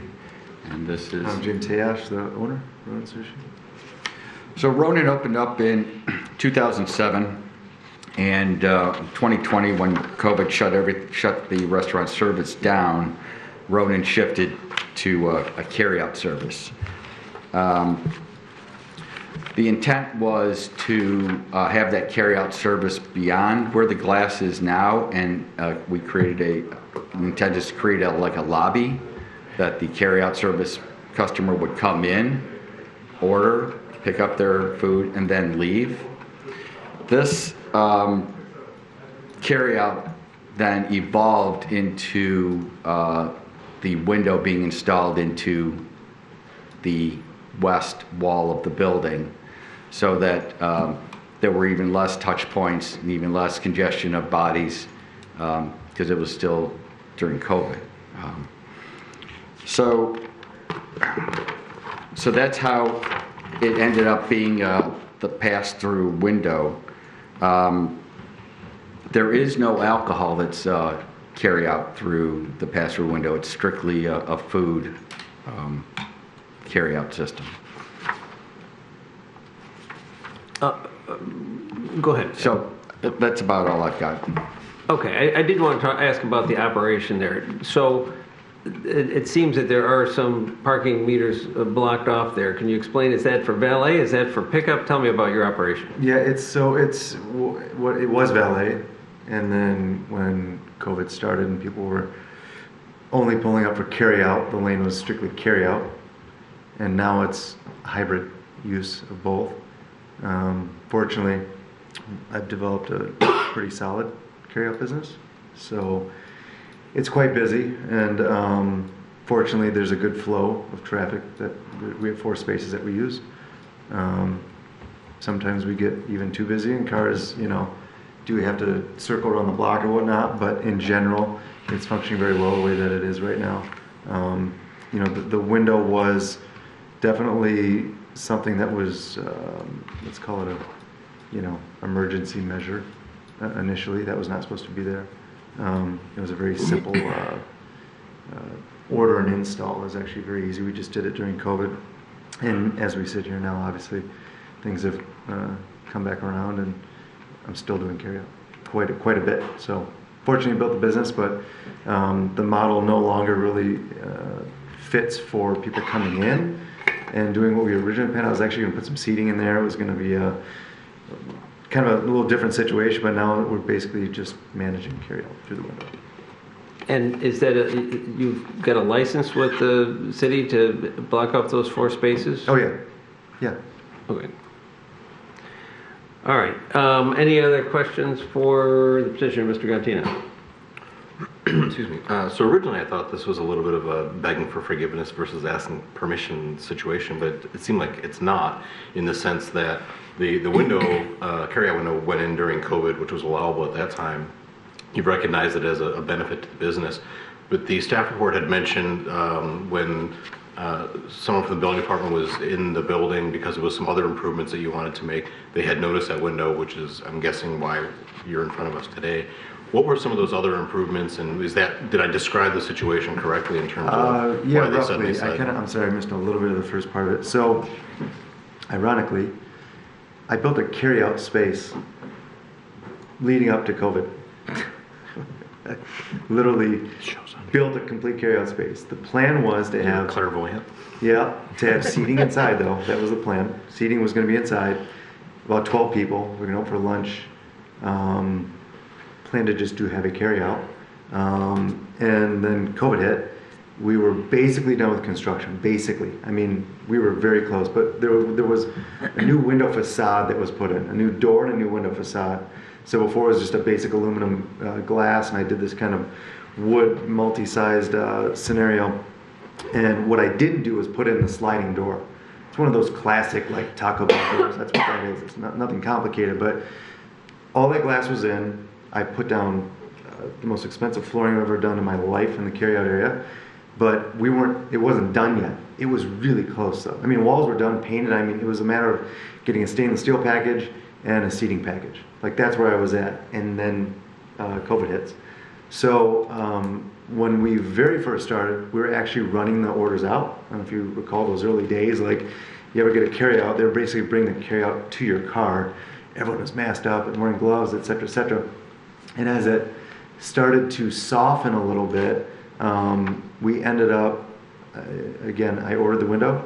It fit right in. We did a little wood framing and just slapped it in, and then basically handed the orders out the window. At this time, we were still only open for carryout. So it was a bit of a, an adjustment. And so ever since then, I have no plans to re-put seating back in there because we're actually using the space for production. And that's just kind of where it stands today. So that carryout space is what you're referring to as, or in the staff report, that work that was being done, that the building official was there to look at that work, and when they noticed this window and sort of the requirements to come back here. Correct, yes. Okay. Thank you. All right, we have a question down here. I'm looking at the window. I'm on Earth right now, and I'm looking at your window. It is a nice installation, but it is small. Is it your intention to expand that sometime in the future to make it a wider window, or maybe a counter or something? It's funny you say that because I completely forgot the fact that when I built the whole new window facade, there was a big swing open window. Mm-hmm. Because again, that was going to be seating. Yeah. And I pulled that out in order to install the small sliding door. I mean, it looks good and it works. Yeah. But don't forget at that time, no one really wanted a lot of like... There's a reason I'm asking this, because I actually could turn back to your question for Mr. Twing. Mr. Twing, if we give him okay on this special use for what they've got in there right now, and he decides to go back and enlarge that window, does he have to come back again, or has he already got the land use, he would just have to go through site plan approval? Well, I guess that depends on how big it gets, but I mean, it's hard to answer a question like, if it's minor adjustments, no, it wouldn't need to come back. As long as the license agreement area covers it, and the plan covers the general concept of passing out through the window, but I mean, if it becomes a garage door, yes. Yeah, no, I did it within reason. So, right. Can we in that special land use allow a larger area if that they could fall into, a space like I'm looking at this right now, and it's basically a storefront window, and they could give them 50% of that space for an operable window or something. I'm trying to think ahead, trying to give you a hand. Yeah, let me clarify just a little bit, because I forgot that big window was there. So the window encompassed the space that you see as the service window, plus the top window, and I believe that bottom one too. So that whole thing, it was like 3 by 4-ish feet. It swung out on a pivot. It was very nice. That was pulled out. But that wasn't a service window. That was just an open air window. This I would consider a service window because people actually the difference is you're passing food in and out of this window now, so that's where we're getting the land use. So I'm just trying to make it easier for you, because you did say in your early comments that your original intent was to make it a carried out space. Inside, not outside. Yeah, you picked your food up inside. That was the original 2019 plan. Okay, well, I'm just, So, I'm not sure if I got the answer to my question. I guess if it's just a small enlargement, you can probably do it, but if it's not, then you gotta come back, that's all. Well, if you want to elaborate on how much bigger you would want to allow it, like I said, if it takes up the existing window and it basically serves as a pass-through, I don't know that we'd have any future issue with it. Modifications to the inside wouldn't drive. It's all restaurant space. There's no parking I'm requirement. looking at this for right now. The window downtown. right now is 3 foot But if wide. you put in an overhead door that made it a garage Yeah. and put tables and chairs, yes, I'd probably bring Yeah, it that's a back. difference. But I'm looking at a window right now that's 3 foot wide by 2'7" high. Okay, if we could say up to 5 foot, if you wanted to expand that, so that way you could have 2 serving stations or something in there. I don't know. I'm just, You know, the good part about this existing I'm not window an is when you architect. I see just play one on them, TV. when you see the window, we have a little, you know, welcome with the logo. It looks like a service window, so people kind of just know to go there and get their Yeah. food. If I was to go backwards and say, you know what, let's go back to the plan. Let's put seating in here. Let's open that window back up. A, stop me if I do that. B, you know, it would probably lessen the reason I'm standing here anyways, because this is a service window. This is about, I guess, the sidewalk and Yeah. service and I mean, whatnot. if I'm just trying to think. I wouldn't serve I think what food you're here saying is anymore. the question is, would he ever want to enlarge that window? Exactly. I'm trying to say. If I enlarged it, it would no longer be a service window. That would only be if I went back to plan Okay. 2019 and said, okay, let's do seating, let's Okay. make this. But I'll be frank, that's not Okay, in my plans at all. I'm good with it. I don't need to make any changes. I just wanted to ask the question. All right, any other questions for the petitioner at this juncture? Mr. Cantina? I guess more just a comment. I've used this takeout window quite often and had to pull up in that area. And I can say with confidence, every time that I've been there, there has never been an issue with parking or too many people gathering on the street in front of this window. You had mentioned operationally it seems to be functioning well, and I would agree with you. I don't think it represents you know, any major issue in that particular area of the sidewalk with traffic or parking or cars or anything. So. Yeah, if I'm not mistaken, on your license agreement with the city for those parking spaces, you're paying for those spaces, correct? Yeah. Yeah, so it's not like you're grabbing something the city's losing money. You're Oh, paying, no, yeah. You're paying for those I'm spaces. paying. Now it's a valet agreement. Yeah. But a lot of cars are pulling up for the carryout only. Okay. But, you know, we don't do valet consistently like we did before, and we're having a hard time finding traction with that. I don't really know the answer for that, why people aren't valeting the way they So used are to. you only hooding them after 5 o'clock at night or 4 o'clock in the afternoon? What's that? Are you only hooding the meters after 4 o'clock in the afternoon? Yeah, Okay. yeah. I'm good. All right. There was a point in time where during COVID, the cars backed all the There's way a up to public Washington. hearing. Yes. So if there are any other questions for the petitioner, we'll ask you to have a seat because we're going to have a public hearing on this. Thank you. Thank you. All right. Are there any members in the audience of the public who would like to come up and speak on the special land uses before the Planning Commission? All right. Seeing none, I guess I'm going to close the public hearing. So that brings it back to this side of the table. Is there further discussion, further questions for Mr. Twinger, the petitioner? Further discussion, Mr. Mayor?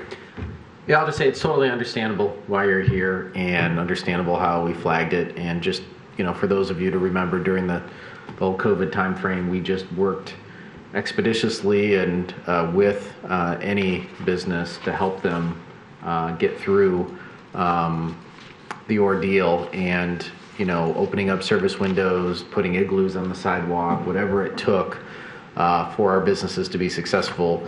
We didn't turn necessarily an eye, but we did, you know, kind of not stand in the way of a lot of things to happen. So I'm grateful that you guys, you know, made changes and that you were able to weather the greatest storm hitting the industry and hopefully are rebounding and finding new ways to adapt and, you know, providing the well-cherished experience, albeit with takeout, that we enjoy in our living room sometimes.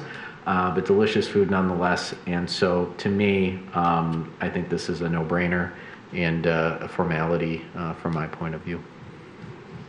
All right, any other, Mr. Mayor? Or Mr. Former Mayor? Quick comment. Rodent is a destination restaurant in our city. It brings people in our city. And I think that's important to know because those are few and far between. And the fact that you continue to invest in Royal Oak is good for us and it's good for you. So that being said, I'm going to move approval of the special land use. Second by Mr. Cantina. All right, so we have a motion by Mr. Ellison to approve the special land use, seconded by Mr. Cantina. Is there any more discussion on this issue or comment?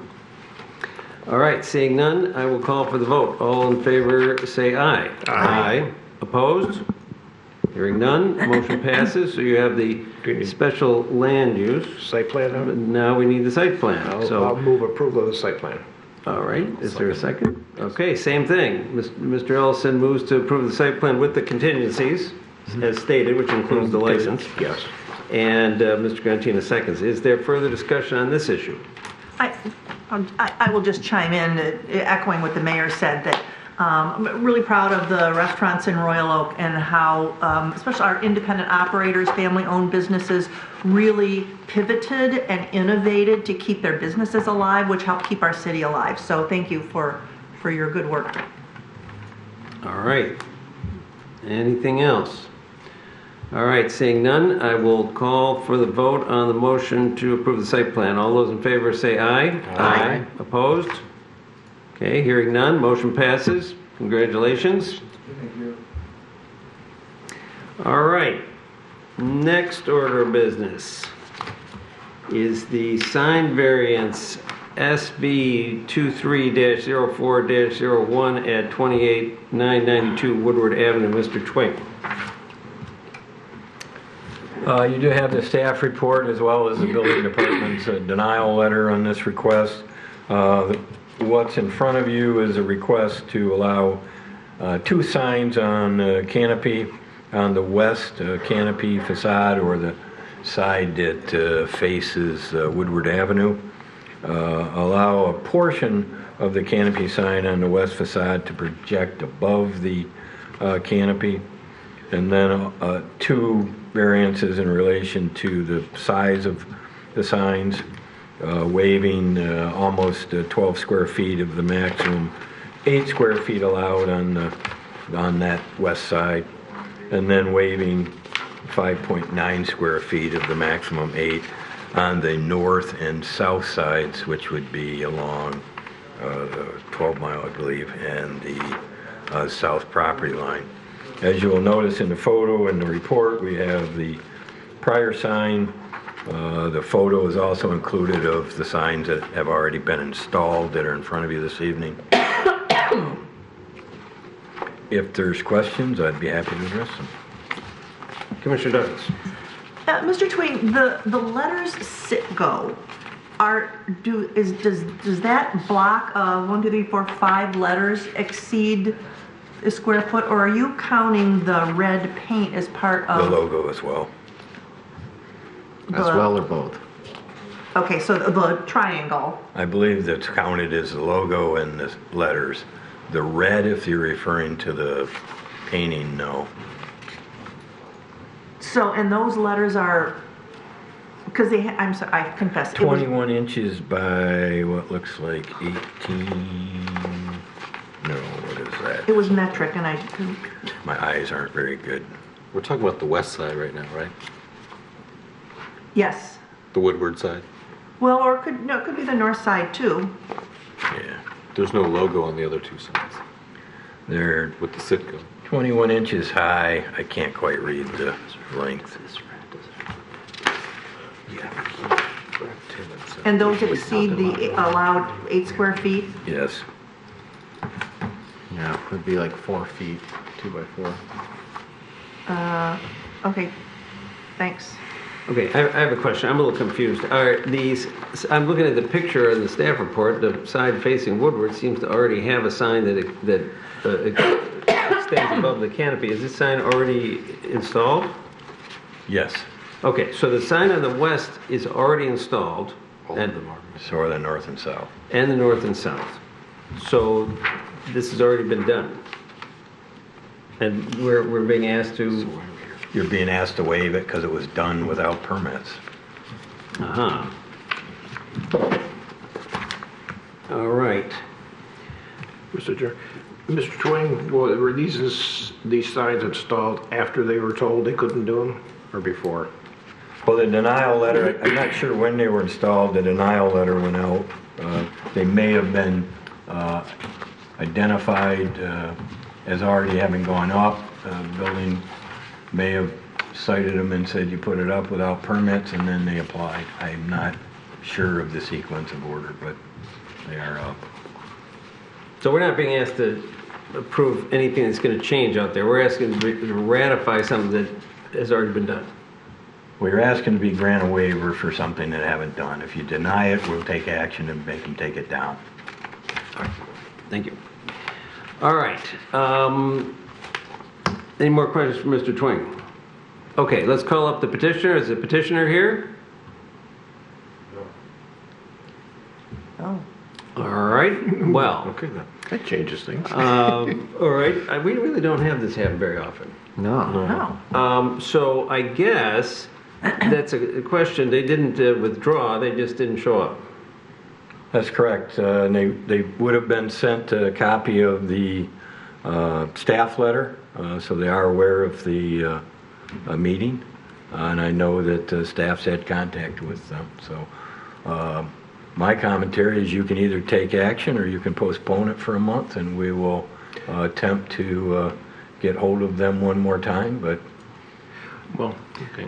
All right, Mr. Elson wants to comment, sir? Yeah, I offered an idea. We can send them. Pardon me? I'm thinking of an idea we can do it to cover that basis. So I move that we send them a notification letter of their failure to attend at this scheduled meeting and let them know that we'll come up again next month, and if they don't show up, we will have them take the signs down.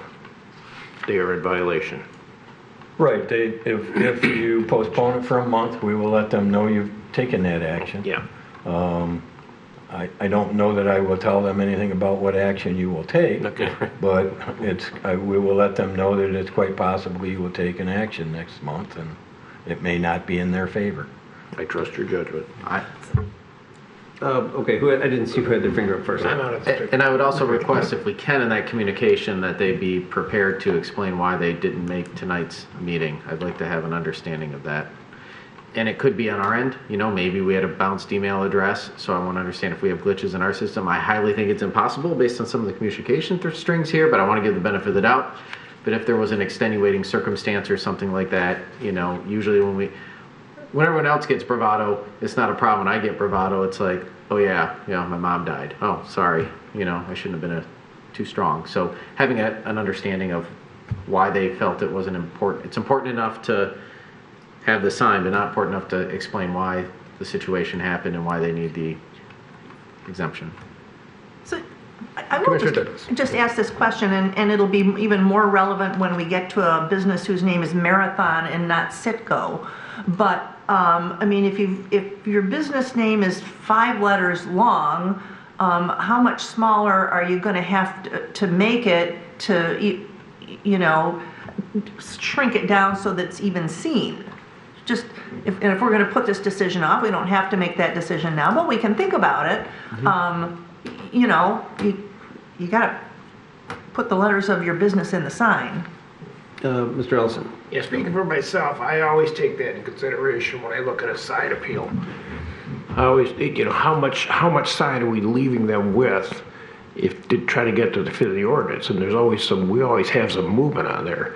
But right now, I'm not willing to do anything because they're not here. I understand. But we can certainly work within those parameters. I mean, I don't want to have them make the sign so small. I mean, they're on a busy intersection at 12 Mile and Woodward, and they need all the visibility they can get.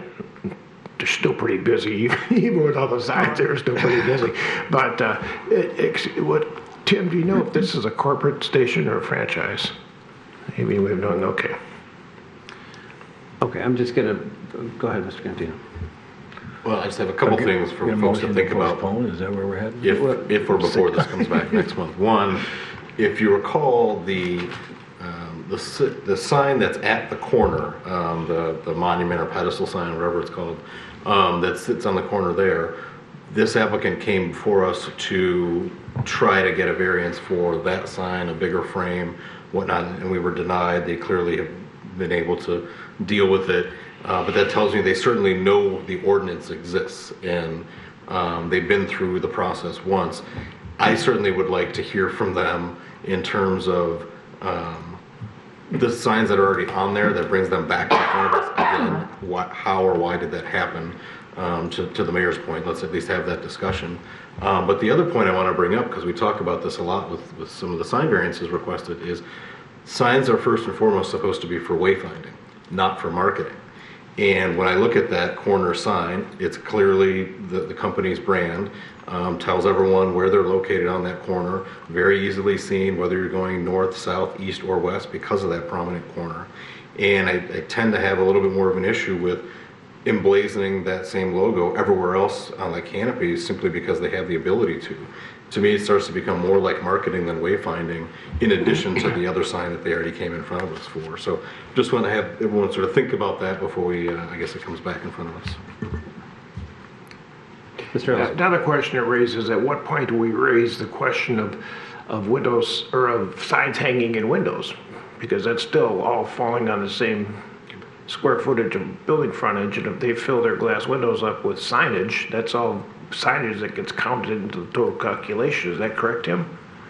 Yeah, there are provisions regarding window signage. It's a percentage of the openings of each sign. Okay. All right. Is there a motion to postpone? Is there a motion to do something else?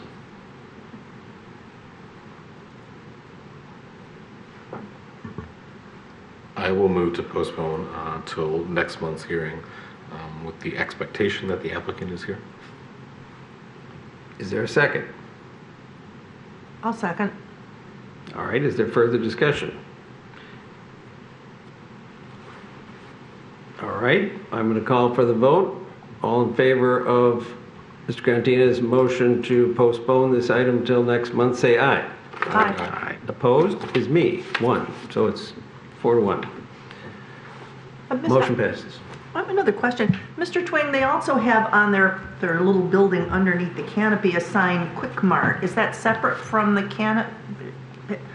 canopy sign? Or are we talking gross signage on the frontage of Woodward? Let me just pull it back up. Which sign now? Oh, right here. If you look The at Quick Mart the sign? Quick Mart sign. They're treated separately. They're entitled to a wall sign on the building as well. Okay. All right. Thanks. Okay, moving on. Next item of business is sign variance 23-04-02, 170 Crooks Road. Mr. Twing? Very similarly, you have a proposal in front of you to add a signage on a canopy. In this case, they are proposing or asking for a waiver of 3.25 square feet of the maximum 80 square feet on the north and south canopy facades, and a waiver of 16.13 square feet on the west canopy facade, which runs along Crooks Road.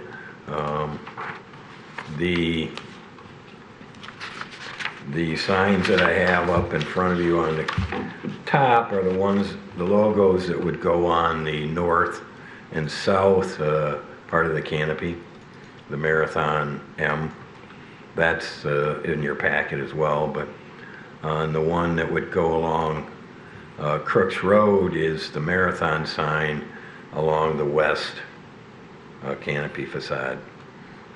They also have blue and red paintings or colors along the both sides, and you can see the canopy has been installed from the picture, but the sign fascia has not been put up yet. All right, and is that, well, I guess I'll ask the petitioner. So, okay, any other questions for Mr. Twing? Okay, I'd say let's call the petitioner up. As a petitioner here, please come up, introduce yourself, and explain why you're entitled to the relief you seek. Hello, my name is Darren Zimlick, and I'm with RKA Petroleum. I'm Nicole Gilbert. I'm the owner of the station. I'm Philip Gilbert, Petroleum. So we're here today to seek a variance, obviously, to hopefully expand the square footage for the signage. Based on, like you guys were talking about on the previous one, based on the marathon, it being a longer word, it takes us completely out of the normal range for what's allowed. I did bring some packets along. You guys could get a better look at how it's. We can pass them down. Yeah. Go ahead. Yeah, thank you.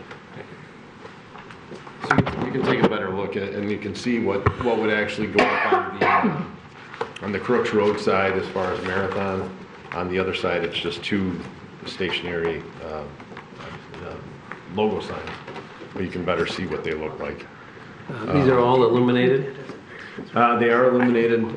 They are within the candle watt limits of what is you guys have here in this city. This is a new image to Marathon. This is going to be hopefully will be one of the first stores in Michigan to have this new image. This is what we're going to get, right? Correct. Obviously not that big. Not that big, yeah. Not that big. It's a smaller canopy. All right. I seem to recall when you were here last time for seeking a variance on the freestanding sign, that one of the questions was, were you going to put a sign on the shop there, the building, and the answer was no, and you're not asking for that. No. That's not happening. No, So I good. have no intention of putting any signs up. Okay.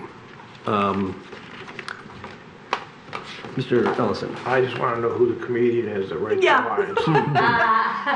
Actually, surprisingly enough, all of our customers bring in ideas. I have a whole folder of them. I So look for sometimes it. I look online, but yeah, it's kind of like a community project. Yes, I love that. Congratulations. Thank you. Yes. We put a lot of time into those. Yeah. Yeah, if I went in there one day and the guy at the counter had a sign that said, "Not the funny one."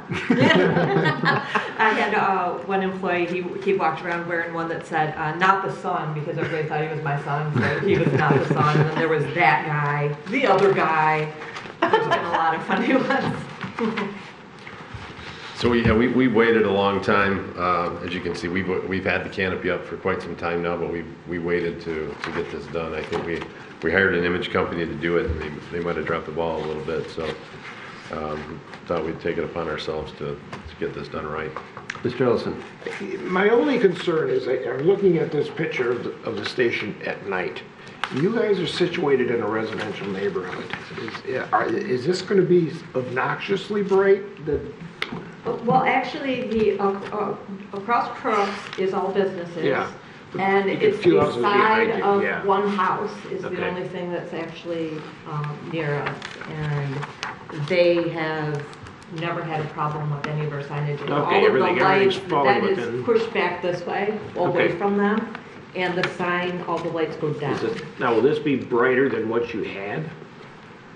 No, I don't believe so, because Okay. before we had halogen bulbs, and they really radiated a lot more than the LEDs Okay. that went straight down. Yeah, okay. So that was So a this nice maybe an improvement. Okay. Yeah. That's You good. can with that sketch there, you can see the layout of where those signs are located, and that home is off to the corner without any signage. Mr. Grantino. So on the north and south, it looks like it's just the logo. Those exceed the limit by a few square feet each. I guess the question that I have is, I thought I read somewhere in the staff report that the size of those were adjusted down so that they're not sticking up above the canopy or below, or are they, as depicted in this image, going to stick up above or down below the face of that canopy? We did request them, Federal Heath, which does all the imaging to Marathon, to see if they could give us some smaller signage. They can custom make those. It would be an expense. We could look at doing that. This would be 3 inches above and below, so it's 42 inches. A normal fascia is 36 inches. Okay, so make it sure I is an understand. option that we could go to a smaller marathon sign with those two on the north and south side. So It's a special order. 36-inch tall sign is what's in our packet. The 36-inch fascia is what's in your packet with a 42-inch But the sign attaches Yeah, to the it. sign goes a little bit above and below. 3 inches up, 3 inches down.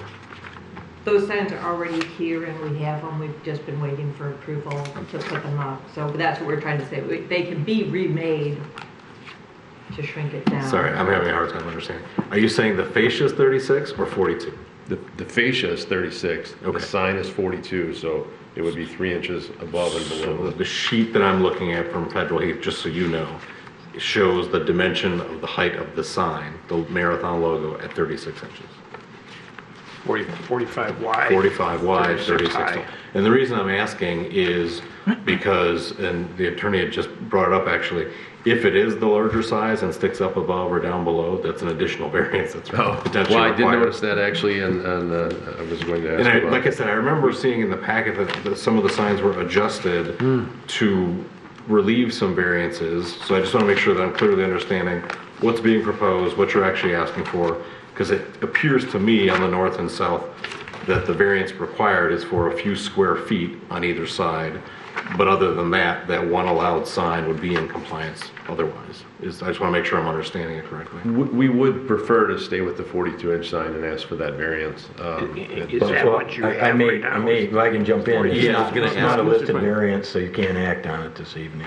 So I guess my question for you then, Tim, would be the 3.25 square feet that the north and south signs are over the limit, is that based on a 36-inch tall sign as Yes, proposed in our packet? based on the packet, you can see on page 2 that the review was, there was a revised submittal that made it smaller, and what was listed for the variance was based on the smaller sign. Yep. So there is not an opportunity to grant a bigger one this evening. You can go from bigger to smaller, but you can't go from smaller to bigger. Yeah, and that's what I just wanted to clarify, because this image is different than what was proposed and the way I understood it, but now I'm clear on it. Thank you. Okay, so I just want to be straight on that. So what we have before us is a request for a 36-inch high sign, and if that's what we approve, that's what we approve. Yes. Because there is no 42-inch sign in front of us. Okay. So then we would have to come back and ask for the 42-inch sign next month to have the one that goes a little above and below. I assume that's correct. It would both be for the square footage addition as well as projecting above the canopy line. And Same variance you just had on the prior case. Above and below is the way it looked on Above. there. Centered. It's mostly above, yeah. Yeah.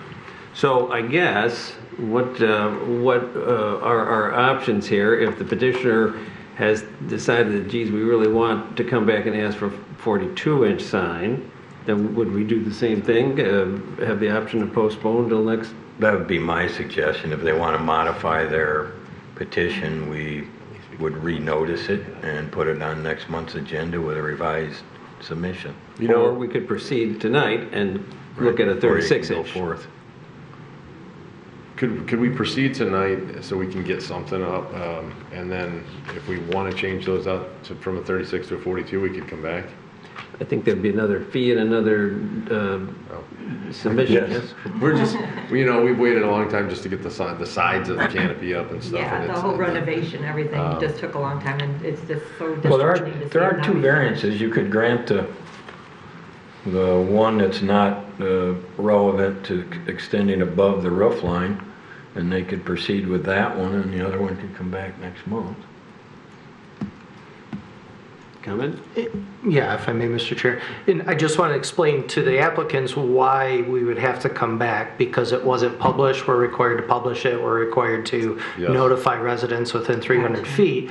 So it's nothing you did or didn't do. It's just a matter of the legal requirements that the city has to file to do that. And because the plans submitted to the city for tonight didn't include 42, it included 36, that wasn't published because it wasn't presumed to be asked of this board to grant that variance. So just so you understand, totally understood. that's the hang up. Thank you, yeah. I appreciate that. But thank what I just heard from Mr. Twing, though, is that there's also an option to split the request. And so the petitioner would have, what I understand is the petitioner would have the option to say, we'd like to proceed on the western Crooks Road sign, and we'd like to postpone on the north and south, if indeed that's what they want to do. Mr. Contino.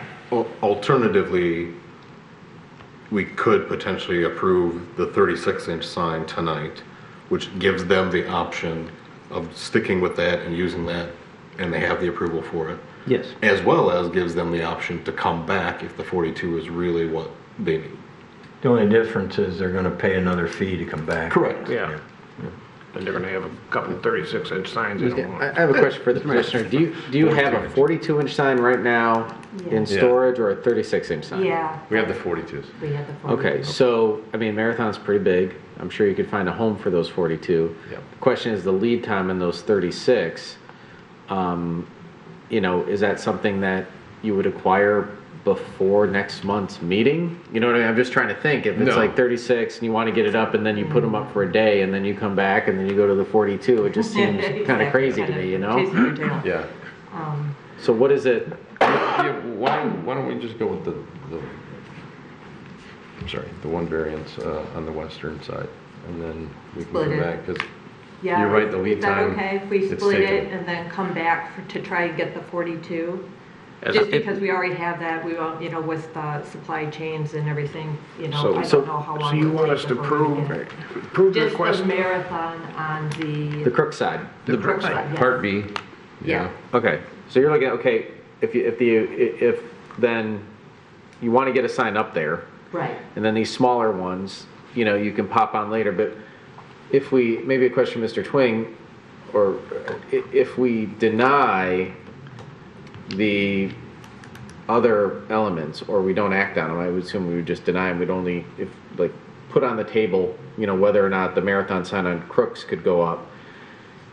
If we denied the request for 36 inches, does that prevent them from making a new request for 42? Do we have like a moratorium or anything like that? No, my suggestion would be that you split the request. If you're going to grant one of them, proceed and grant that one. And you can postpone the other one, and they can modify their request, and we'll bring it back next month, rather than denying. Okay. So. I'm sorry that the request was made correctly. And would that relieve them of having to pay an additional application fee? Yes, because it's still on the table, it's still part of the discussion, and we're moving forward. And the hearing's already been, I mean, it's here, so. Yeah. Okay. I think that's the primary. And if I may, Mr. Chair? Yes. I'm sorry. Just to kind of expand on an answer to that, if this board denies a request, state law prohibits a substantially similar request from coming back to this board for the same thing or close to it for 1 year. That's what I thought. It has to be substantially different request, and that could be a matter of opinion, what's substantially different or not, but just to expand, because I think that's kind of where you were going a little bit. Yeah, I want to make sure we didn't do something and then they're prohibited from coming back for a Right, period and of that's time. why it's probably wise, it saves them the fee, and it's wise to table the first request to have them revise that. Perfect, thank you. Thank you. So, Commissioner Davis. I'll start. I'm going to move that we move in favor of item B, waiving square footage from the west canopy fascia. And, okay, yes, one Let's do at these a in time. Okay. separate bits.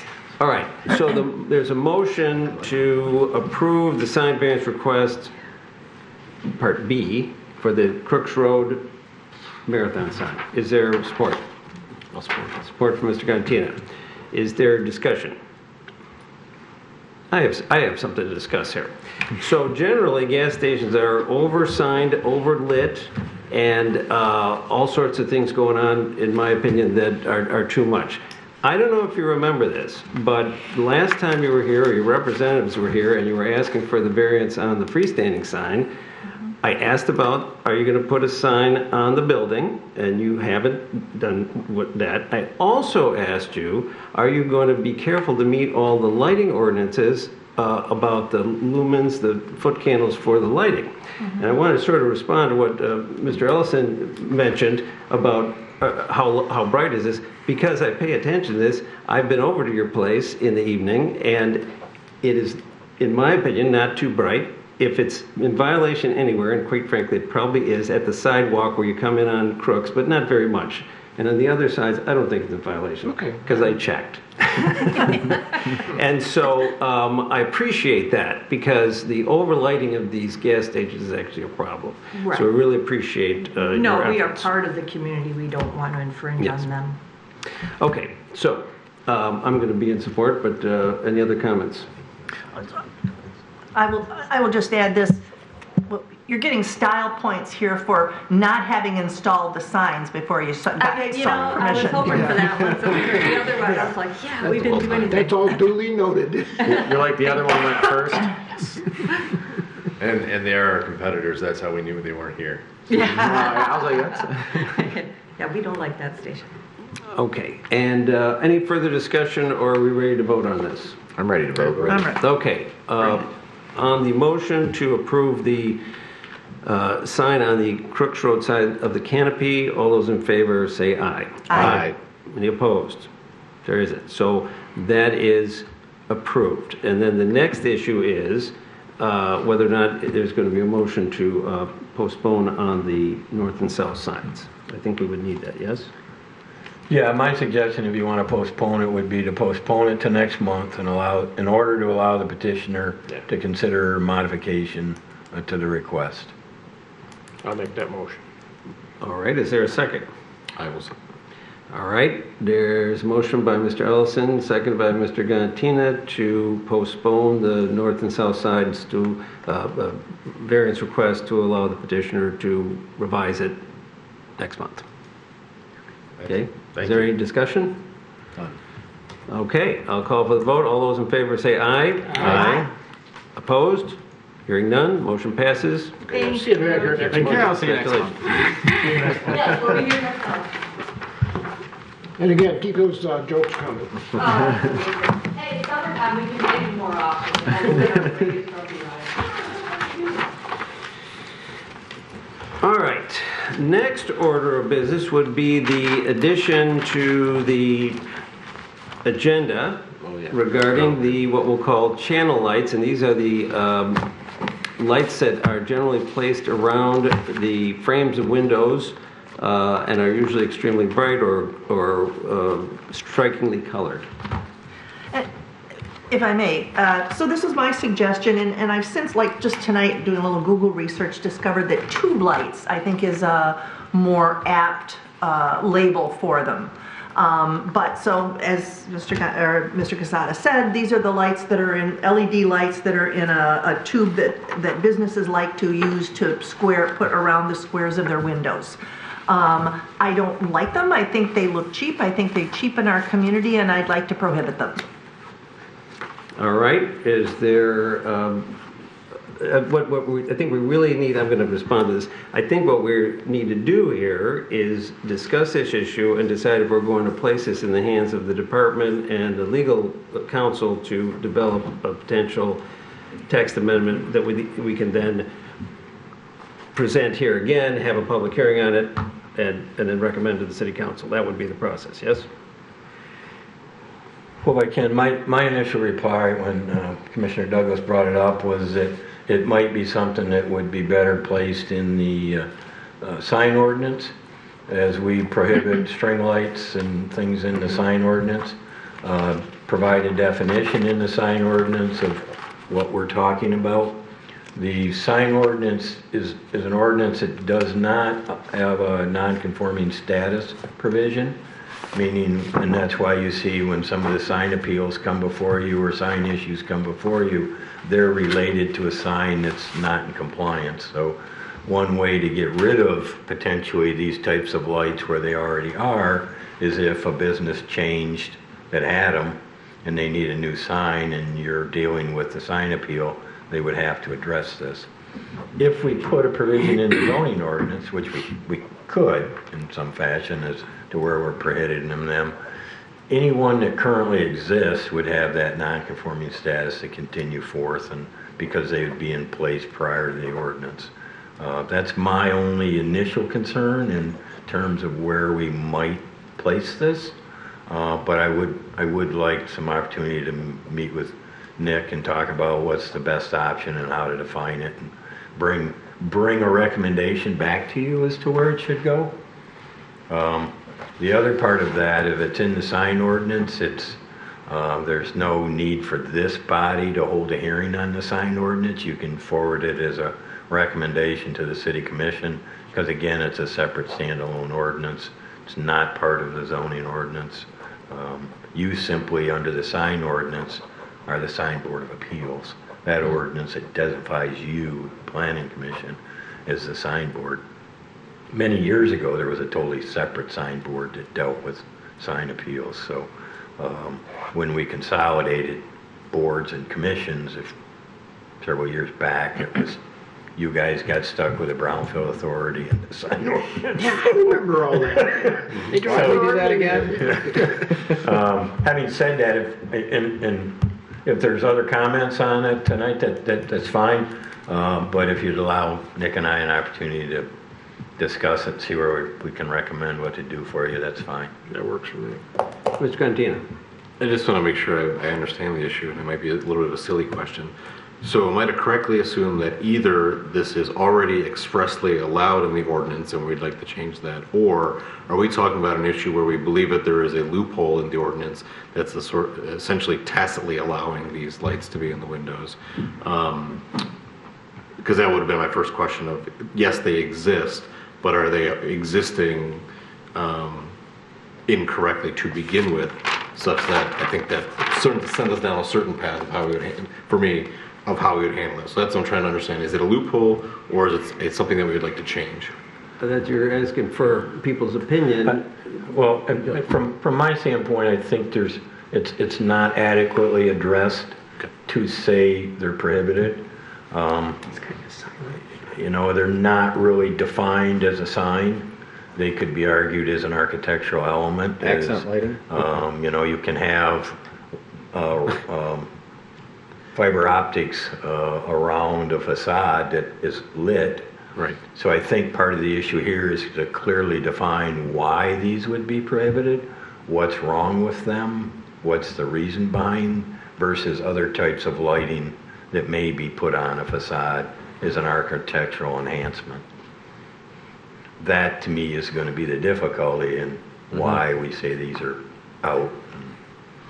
Well, we're also, I think, talking about a specific use of this type of lighting that is out. Right. Not That's any why use. that's why we need to define it and also explain why this type is being prohibited. So I would like to pipe up here. First of all, it's very important that Mr. Twing has gone to the sign ordinance. I think these are already prohibited. They are lights that you see the light source, they glare, and I think they're already prohibited. And I think the city, if they wanted to react to complaints, could already get rid of them. But it isn't express. And what they really are is an effort to get around the sign ordinance. Because when you put these lights up, these bright lights, whether they're bright lights around the window or they're just an overlit facility, what they're doing is they're trying to say, I want your attention. I want your attention. And when these really bright window frame LEDs, they're like, these guys are heard me say this, it's like a child throwing a tantrum. You can't even ignore it. You drive by it or walk by it, it's doing exactly what signs are supposed to do, grab your attention. And what the people are doing is they've got a sign and they put signs, paper signs in their windows, and they put the lights around and they overlight their facility. It's all trying to attract your attention. So I think Mr. Twing is correct that the place for this is in the sign ordinance because they're doing exactly what is prohibited. They've got too many signs, the illumination is too great, they're obnoxious and ugly, and they should be dealt with more specifically in the ordinance. I also would go a step further and just remind everybody, because we're going to probably have this discussion, An overlit facility is also doing the same thing. And I'll talk about the Citgo on the corner. You mentioned on 12 Mile and Woodward, they need visibility. They've got a tremendous amount of visibility. They're way overlit. I can tell you, and I'm going to talk about this more. I myself commissioned an engineering company to go out there and measure the lighting, and they are way, way over the code. In fact, 21-foot candles at the property line. So that is a sign too, in my view. Mr. Ellison. Tell us what you really think. That being said, I'm gonna push back a little bit on the down lighting at a station. When you've got a vehicle that pulls in to gas up or whatever, and they're within that umbrella of light, it's gonna make them feel safer. It's gonna allow them the ability to look at their car and see what they need to look at, look inside their car. I think the bright light shining down from the canopy is different than a sign. Yes, it draws you into the station, saying that's well lit. I feel protected. Well, and I appreciate that. And if you talk to some of the architects I've talked to have said the same thing, except our ordinance already permits the gas stations to be more lit than everywhere else. It also says you have to shield those lights, and you still have to adhere to the other sign ordinance requirements. And I would request that you go by 12 Mile and Woodward at night, and you will see how obnoxiously overlit it is. It is. You don't even need the engineer to come out and take the measurements. So that's one thing. But I think all of that is trying to attract your attention, and it's gauche, garish, gaudy, and offensive. And I think it needs to be dealt with because we don't want to be a trashy-looking place. And I think overlighting does that. So that's my opinion. I would say in regards to the canopy lights, the best way to address the glare spreading is if we can, when people come for renovations, have them recessed into the canopy. The ones that actually hang down below the canopy glare out more than if they're recessed, like the one that was here on Crooks, they shine right out. I just want to be careful if we start talking about eliminating light at a gas station. I don't think we're going to eliminate lights at the gas nobody's station. talking about that. There's an ordinance, and Gary Casada wants the ordinance to be complied with. Gary who? Me. I want that ordinance to be complied with, because if people complied with the ordinance, we wouldn't have it. Believe me, it's a big difference. You guys missed me for the last 4 years. All right. Very good. So are we going to request that our staff and our council proceed with this? Do you need a motion? No, I got it. I've got direction. We'll talk about it.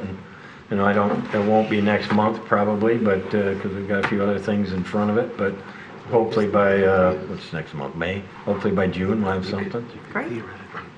Okay, we really appreciate that. Okay, next order of business Yeah, no, is, whoops. I know what he's saying, but All right, I have to categorize the sign. I lost my agenda. Okay, next order of business, the rules of procedure. Mr. Twing, tell us about this. Well, the reason we really brought this back for you is, just as I indicated a minute ago, you also serve as the Brownfield Authority, and the Brownfield Authority had bylaws, and just as the Planning Commission did, as we indicated in the cover memo, somewhere in the time period between 2014 and 2018, they got separated, and the Planning Commission made motions and approved bylaws that didn't have them included as far as the Brownfield Authority. So it's not that they disappeared, it just, when we were adopting, from what I can tell in the minutes, the Planning Commission's bylaws, those still weren't included. So to clear that up, I asked staff to go through and clean up a few items in both the Planning Commission bylaws, the rules of procedures, and then to attach the Brownfield Authority portion, which really starts at section 11 and updates it with some of the things needed there. So this is really just updating both sets of of bylaws and then reestablishing that they're together in one set of rules and procedures. So if there are questions on the highlighted or stricken out sections or other parts, I'd be happy to address them. This does require a 2/3 vote to modify and approve the bylaws of the body, so given there's 5 of you here, it would need to be unanimous, I believe, this evening, with a board of 7. Mr. Ellison. Just one question on item 11.10 on public comments. It says public comments will be accepted at all meetings of the board. The board reserves the right to limit public comments and presentations to the board as it deems appropriate for the efficient operation of the board. It's a whole lot of things saying we're going to let you talk as long as we want you to talk. Do we need to put in there our 3-minute limit, or does that fall within the right to limit the public comments? I don't, well, I mean, do we have 3 minutes in the city commission? what pages, what section is that? 1110. But we do have the 3-minute in the planning commission rules, and the Brownfield rules says. Well, that was still fine. If it's the same committee, it's the same meeting.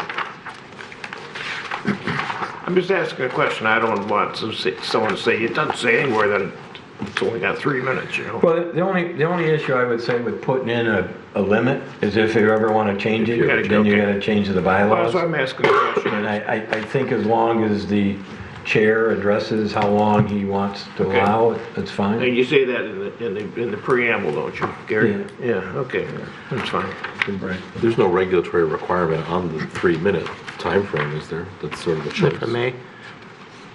Go ahead. So basically, over the years, the laws developed to the point where you couldn't restrict them to any less than 3 minutes.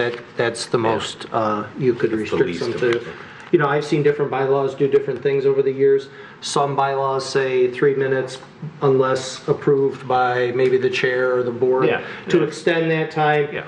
And bifurcate public comment from presentations, as most boards do. Presentations take longer than 3 minutes usually, so you wouldn't limit the presentation to 3 minutes, even though those are kind of together in this current bylaw. So, but again, if it's stated at the beginning that, you know, it's not a bad idea to have it in the bylaws that public comments, you know, 3 minutes unless extended. Do you want to use the same wording under the Brownfield that is in the, but it's public hearing versus public comment, where it talks about if required to 3 minutes unless the chair. 10 of 11. Well, he's talking about 5 of 11, I assume, correct? That's the language you're looking at? 4.14C is business item procedures, public hearings. That's a distinction. One's public comment and one's public hearings. Right. And I think you can take that one sentence that says such statements are limited to 3 minutes unless otherwise permitted by the chairperson, and add that to the other. Just that one sentence could be added to the other paragraph. This is specific. It says our information pertinent to the case, and they may not, you know, they just may be talking about anything because that's they're right. But we can insert such statements are limited to 3 minutes unless otherwise permitted by the chairperson. That way it gives you the flexibility. Yeah. You're stating it. Well, I'm just going to say that I think that those are, reading it, I guess we need to hear from our legal counsel here, but at the Brownfield, the order of business is the public comment comes at the end. It's a different animal than at the public hearing, and it is sort of a call and response between the audience and the petitioner. This is different, so I don't know if that's intentional or was just oversight. The only thing I'm raising is, do we want to specify somewhere in this rules of procedure that public comment is limited to 3 minutes? It can go either way. I mean, the chair has the discretion. It says, you know, it's limited to what the chair says it is, but if you want some backup, this one sentence in here, this, you know, such statements are limited to 3 minutes unless otherwise extended by the chair. So, well, I think Well, you're and right. and I guess what, the brownfield public comment, when you get a brownfield plan, it's not a public hearing. It's the petitioner presenting the brownfield plan and reimbursement agreement to you. So the only part of the public comment is an agenda item ahead of that or below that that says, here's your opportunity for public comment. Similarly, in the planning commission, I would equate it to where you have public comment on non-agenda items. Yeah. So you don't have 3 minutes listed in here on those either for the planning commission. Well, that's The only place you have it is under public hearings and I was presentations. looking at 11.10. But in practice, we are limiting everybody to 3 minutes specifically regardless. Right. Public comments, it says public comments. If I may. Comments will be accepted at all meetings. And I think the chairperson's correct that there's public comment at the beginning or the end in general on items not on the agenda, but when you have a public hearing, you also have a public hearing and do a 3-minute limitation on public comments at that to discuss that specific item on the public hearing. So it might be worth taking a look at if that's what the board wants to do. I'm personally not opposed to say 3 minutes for everything, but that's our practice anyways. So I would be okay with that. I think there's other issues with this. Well, yeah, that's how I said. As we started this, that's what popped out at me. Yeah, that was a good sketch. And just from a legal perspective, practice, it's better to have the policy in writing because I've been in municipalities where it's challenged, where you don't have a policy that limits me to 3 minutes, so I'm going to take as much time as I want. Whether we practice that normally 3-minute limitation or not, it's probably more legally advisable to have that limitation in there. Okay. That's my humble suggestion. The other thing I think maybe looking at, and I don't know if this is appropriate since we're talking about public comment, I don't know if we do it at a city commission, but planning when we have agenda item public comment, maybe we move that to the back of the agenda. That's where it is on here. Is it on here? Brownfield is. It's on Brownfield, but we don't do that For regulars.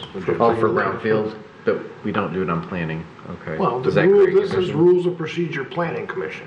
Brownfield and planning, they're two different That sets. section deals with that. Okay, I see it now, yeah. Yeah. No, they're two different sets of rules there. And there's no requirement under law where you put that public comment period for those boards, just that you have it under the OMA. Because sometimes we have like a boiling issue, and even though it's not on the agenda, there's people paying, $200 an hour for an attorney. They want to get home, they want to get back to their business, and they're waiting here, like the theater issue we had. You know what I mean? Yeah. And if it's on the agenda that night, okay, yeah, but it's And we've had that problem. We've never been able to control it. People are going to come in and say whatever they want to say, and they got 3 minutes to say it. I mean, that's the way it's set up. That's in your commission rules as well. Well, again, I don't have any problem with adding the 3 minutes because I think the 3 minutes is unless otherwise, granted by the chair. I can go either way. My only question to you, Mr. Chairman, is are you ready for a motion to adjourn? Tonight? No. I've got a couple things to say here. Okay. And I already apprised council of this. So I think this document needs to be cleaned up a little bit. I don't want to be too picky, but one of the things that I had to deal with when I first saw this is that we have a reference back to the 1990 version of Robert's Rules of Order for small boards. There I'm looking at 4.13 on page 4 of 11. And of course, you have an outside reference here. You got to go find out what it is. Well, I did, and I'm happy to pass this down. And this is what, if you ever wondered what it is that the Small Boards and Assemblies Roberts Rules 9th edition, page 40, section 48, 47, 477 to 479. If you ever wonder what that is, that's it. And it actually, in my view, is completely unnecessary to have an outside reference to a document that is 33 years old. And if you look at it, there's nothing in it that we need. And if there is something in it that we'd like, then we can put it in our regular rules of procedure so people can access it and they don't have to go on Amazon and try to find the darn thing. So my strong recommendation is to get rid of the reference to Robert's Rules of Order. We've got our own rules of procedure. We wrote them ourselves. Let's just stick with that. And if you want to adopt something, go ahead, but let's get rid of the outside reference. That's my very strong opinion about that. I also want to say there is some cleanup that has to be done. The verbiage, I hate to sound picky here like a document weasel, but it's sort of what I do for a living. And there should be a definition that the Planning Commission is going to serve as the authority. That's what it says. Then it goes on to say that the Board of Directors is going to run it, and the board and the authority. And if you go through this, there are many circumstances where they flip back and forth between board and authority. Just stick with one. That's the way it's done. Also, I don't understand, is the Planning Commission sitting as the Brownfield Authority in its configuration as it is as the Planning Commission? In other words, you have to take another vote, who's the chair, who's the vice chair, or are you just saying the sitting Planning Commission is going to serve as the sitting Brownfield Authority? It doesn't say that. I think it should say that. It refers to a board of directors, and there's no definition to the board of directors. We don't know who the board of directors is. So I think that some other document weasel needs to go in here and clean this up. That's my view. I respectfully disagree. You call me a weasel? Well, I think it needs to be Takes one cleaned to up. know one. That's what you got on him. He called me a weasel. Yeah. So, Mr. Casada, are you suggesting that we take this Robert's Rules thingy and copy and paste it into this document? No, I'm saying throw that in the garbage and never talk about it again. So and take it out of our rules. Okay, I got that. But are there elements in it that we want to follow that are not in our rules? That would be a question for each of the commissioners to consider. I didn't see anything missing. But much of it is, there are things that are almost exact copies from these rules, these 1990 rules, into our own rules. If you compare them, you'll see that it's sort of odd why we even need them in here. And in fact, the ones that are contradicted, why don't we just, for instance, motions do not need to be seconded. That's one of the rules for Robert's Rules of Orders. But our rules are, we rewrote the rules and said, yes, they do need to be seconded. So why are we even referring to this thing? Let's just get rid of It's a it. backup. Robert's Rules has always been a backup. Well, you do things always the same way. We wrote a story about that when we were in elementary school, right? I mean, you got to look at it sometimes. That's fine. I'll continue where I was. It's a backup.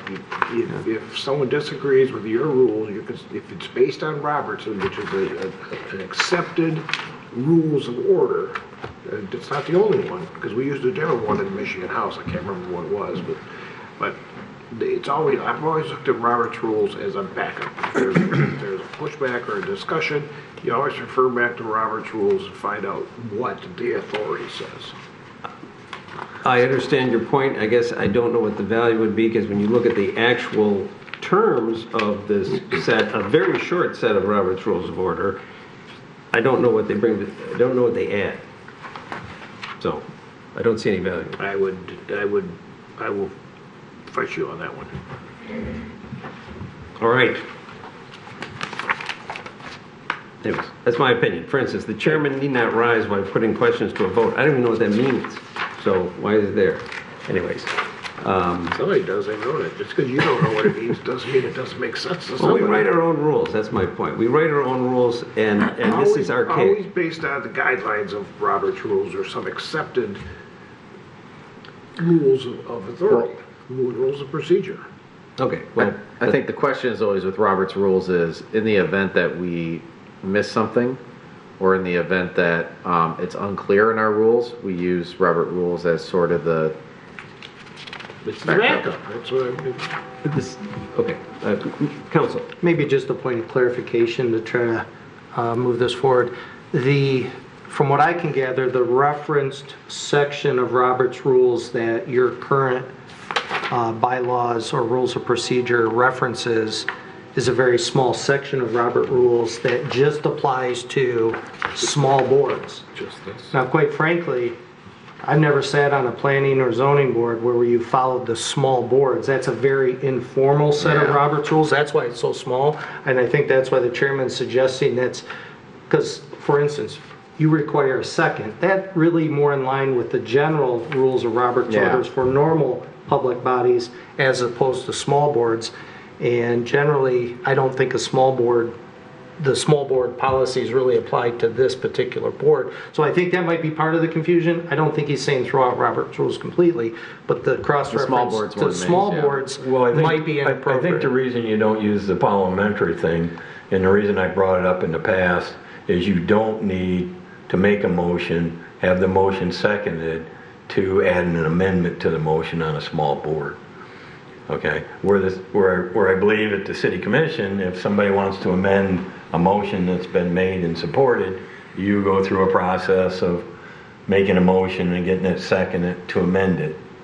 Those larger parliamentary rules that are in the broader Robert's rules aren't necessary in an administrative board. You're an administrative board, you're not a legislative board. And that's why the reference here, and we've used, is to the small boards and assemblies, is you don't legislate, you administer. Okay, but what we don't want to get into is having to follow the legislative parliamentary rules on this body. Okay, this was a subject I didn't know was going to come up tonight, but I still am concerned. Doesn't the city adopt Robert's Rules of Order as their legislative guide? The city itself, whatever level of government you're in there, or maybe I'm wrong. I'm not. Well, we are training all the boards and commissions on Robert's Rules right now. We have a meeting tomorrow. But I think that's why we've always used the reference to the small assembly. I believe probably the small assembly doesn't exist anymore in the newer sets of Robert's Rules, and that may be why we refer back to it, the 9th edition. You're following a set of rules that was established then. You're referencing those to avoid having to do all of somebody arguing you didn't follow those parliamentary rules. And so if you want to get into having to follow parliamentary rules, no, I guess you might really be bogging it down. Were you asking if there's like a formal declaration of the city adopting Robert's rules, which doesn't sound like there is. I think it is used as a guide. I just know I've always used Robert's Rules when I did all my leadership. Well, we're referencing Robert's Rules. Okay. It's just a. Well, I thought I heard Gary say get rid of it. That's what concerned me. Get rid of the reference to it, because if there's anything in this little 2.5 page document we like, we can take it out of here and put it in our regular rules. Okay. And just get rid of the reference. I'm not going to say yes or no right now. I'll look into it. Okay, that's why I gave it to you. Thank you. So, all right.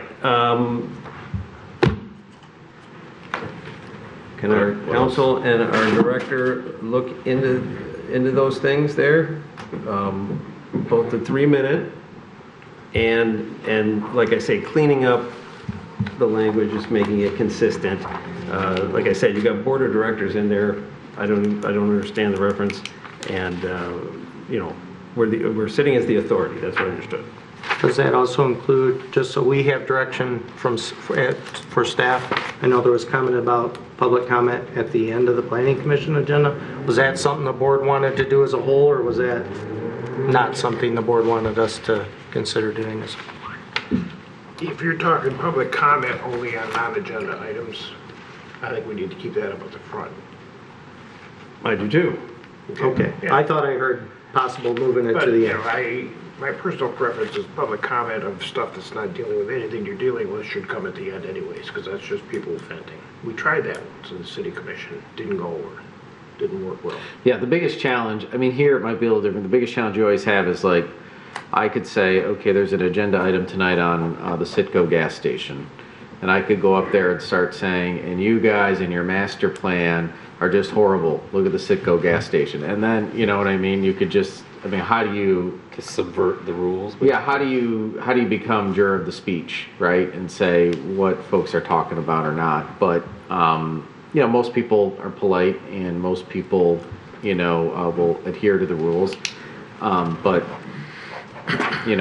I just always have an issue because this meeting, even more than the city commission meeting, is typically just full of petitioners, and when we have a fabricated community outrage or something of real concern that people want to get their input on, it's important to get that input. But is it, you got 5 people in front of you with, waiting 3 hours to get to business. That's all. I don't know if there's a right answer. I don't think there's, I just threw it out there if there was interest. I don't even know what the right answer is for me, for, my opinion on it. Was there anything other than the minutes and the board of directors that you wanted us to look at? Board authority? Yeah, I just, consistency of language, how the planning commission sits as the authority in their same configuration. Just want to make that clear.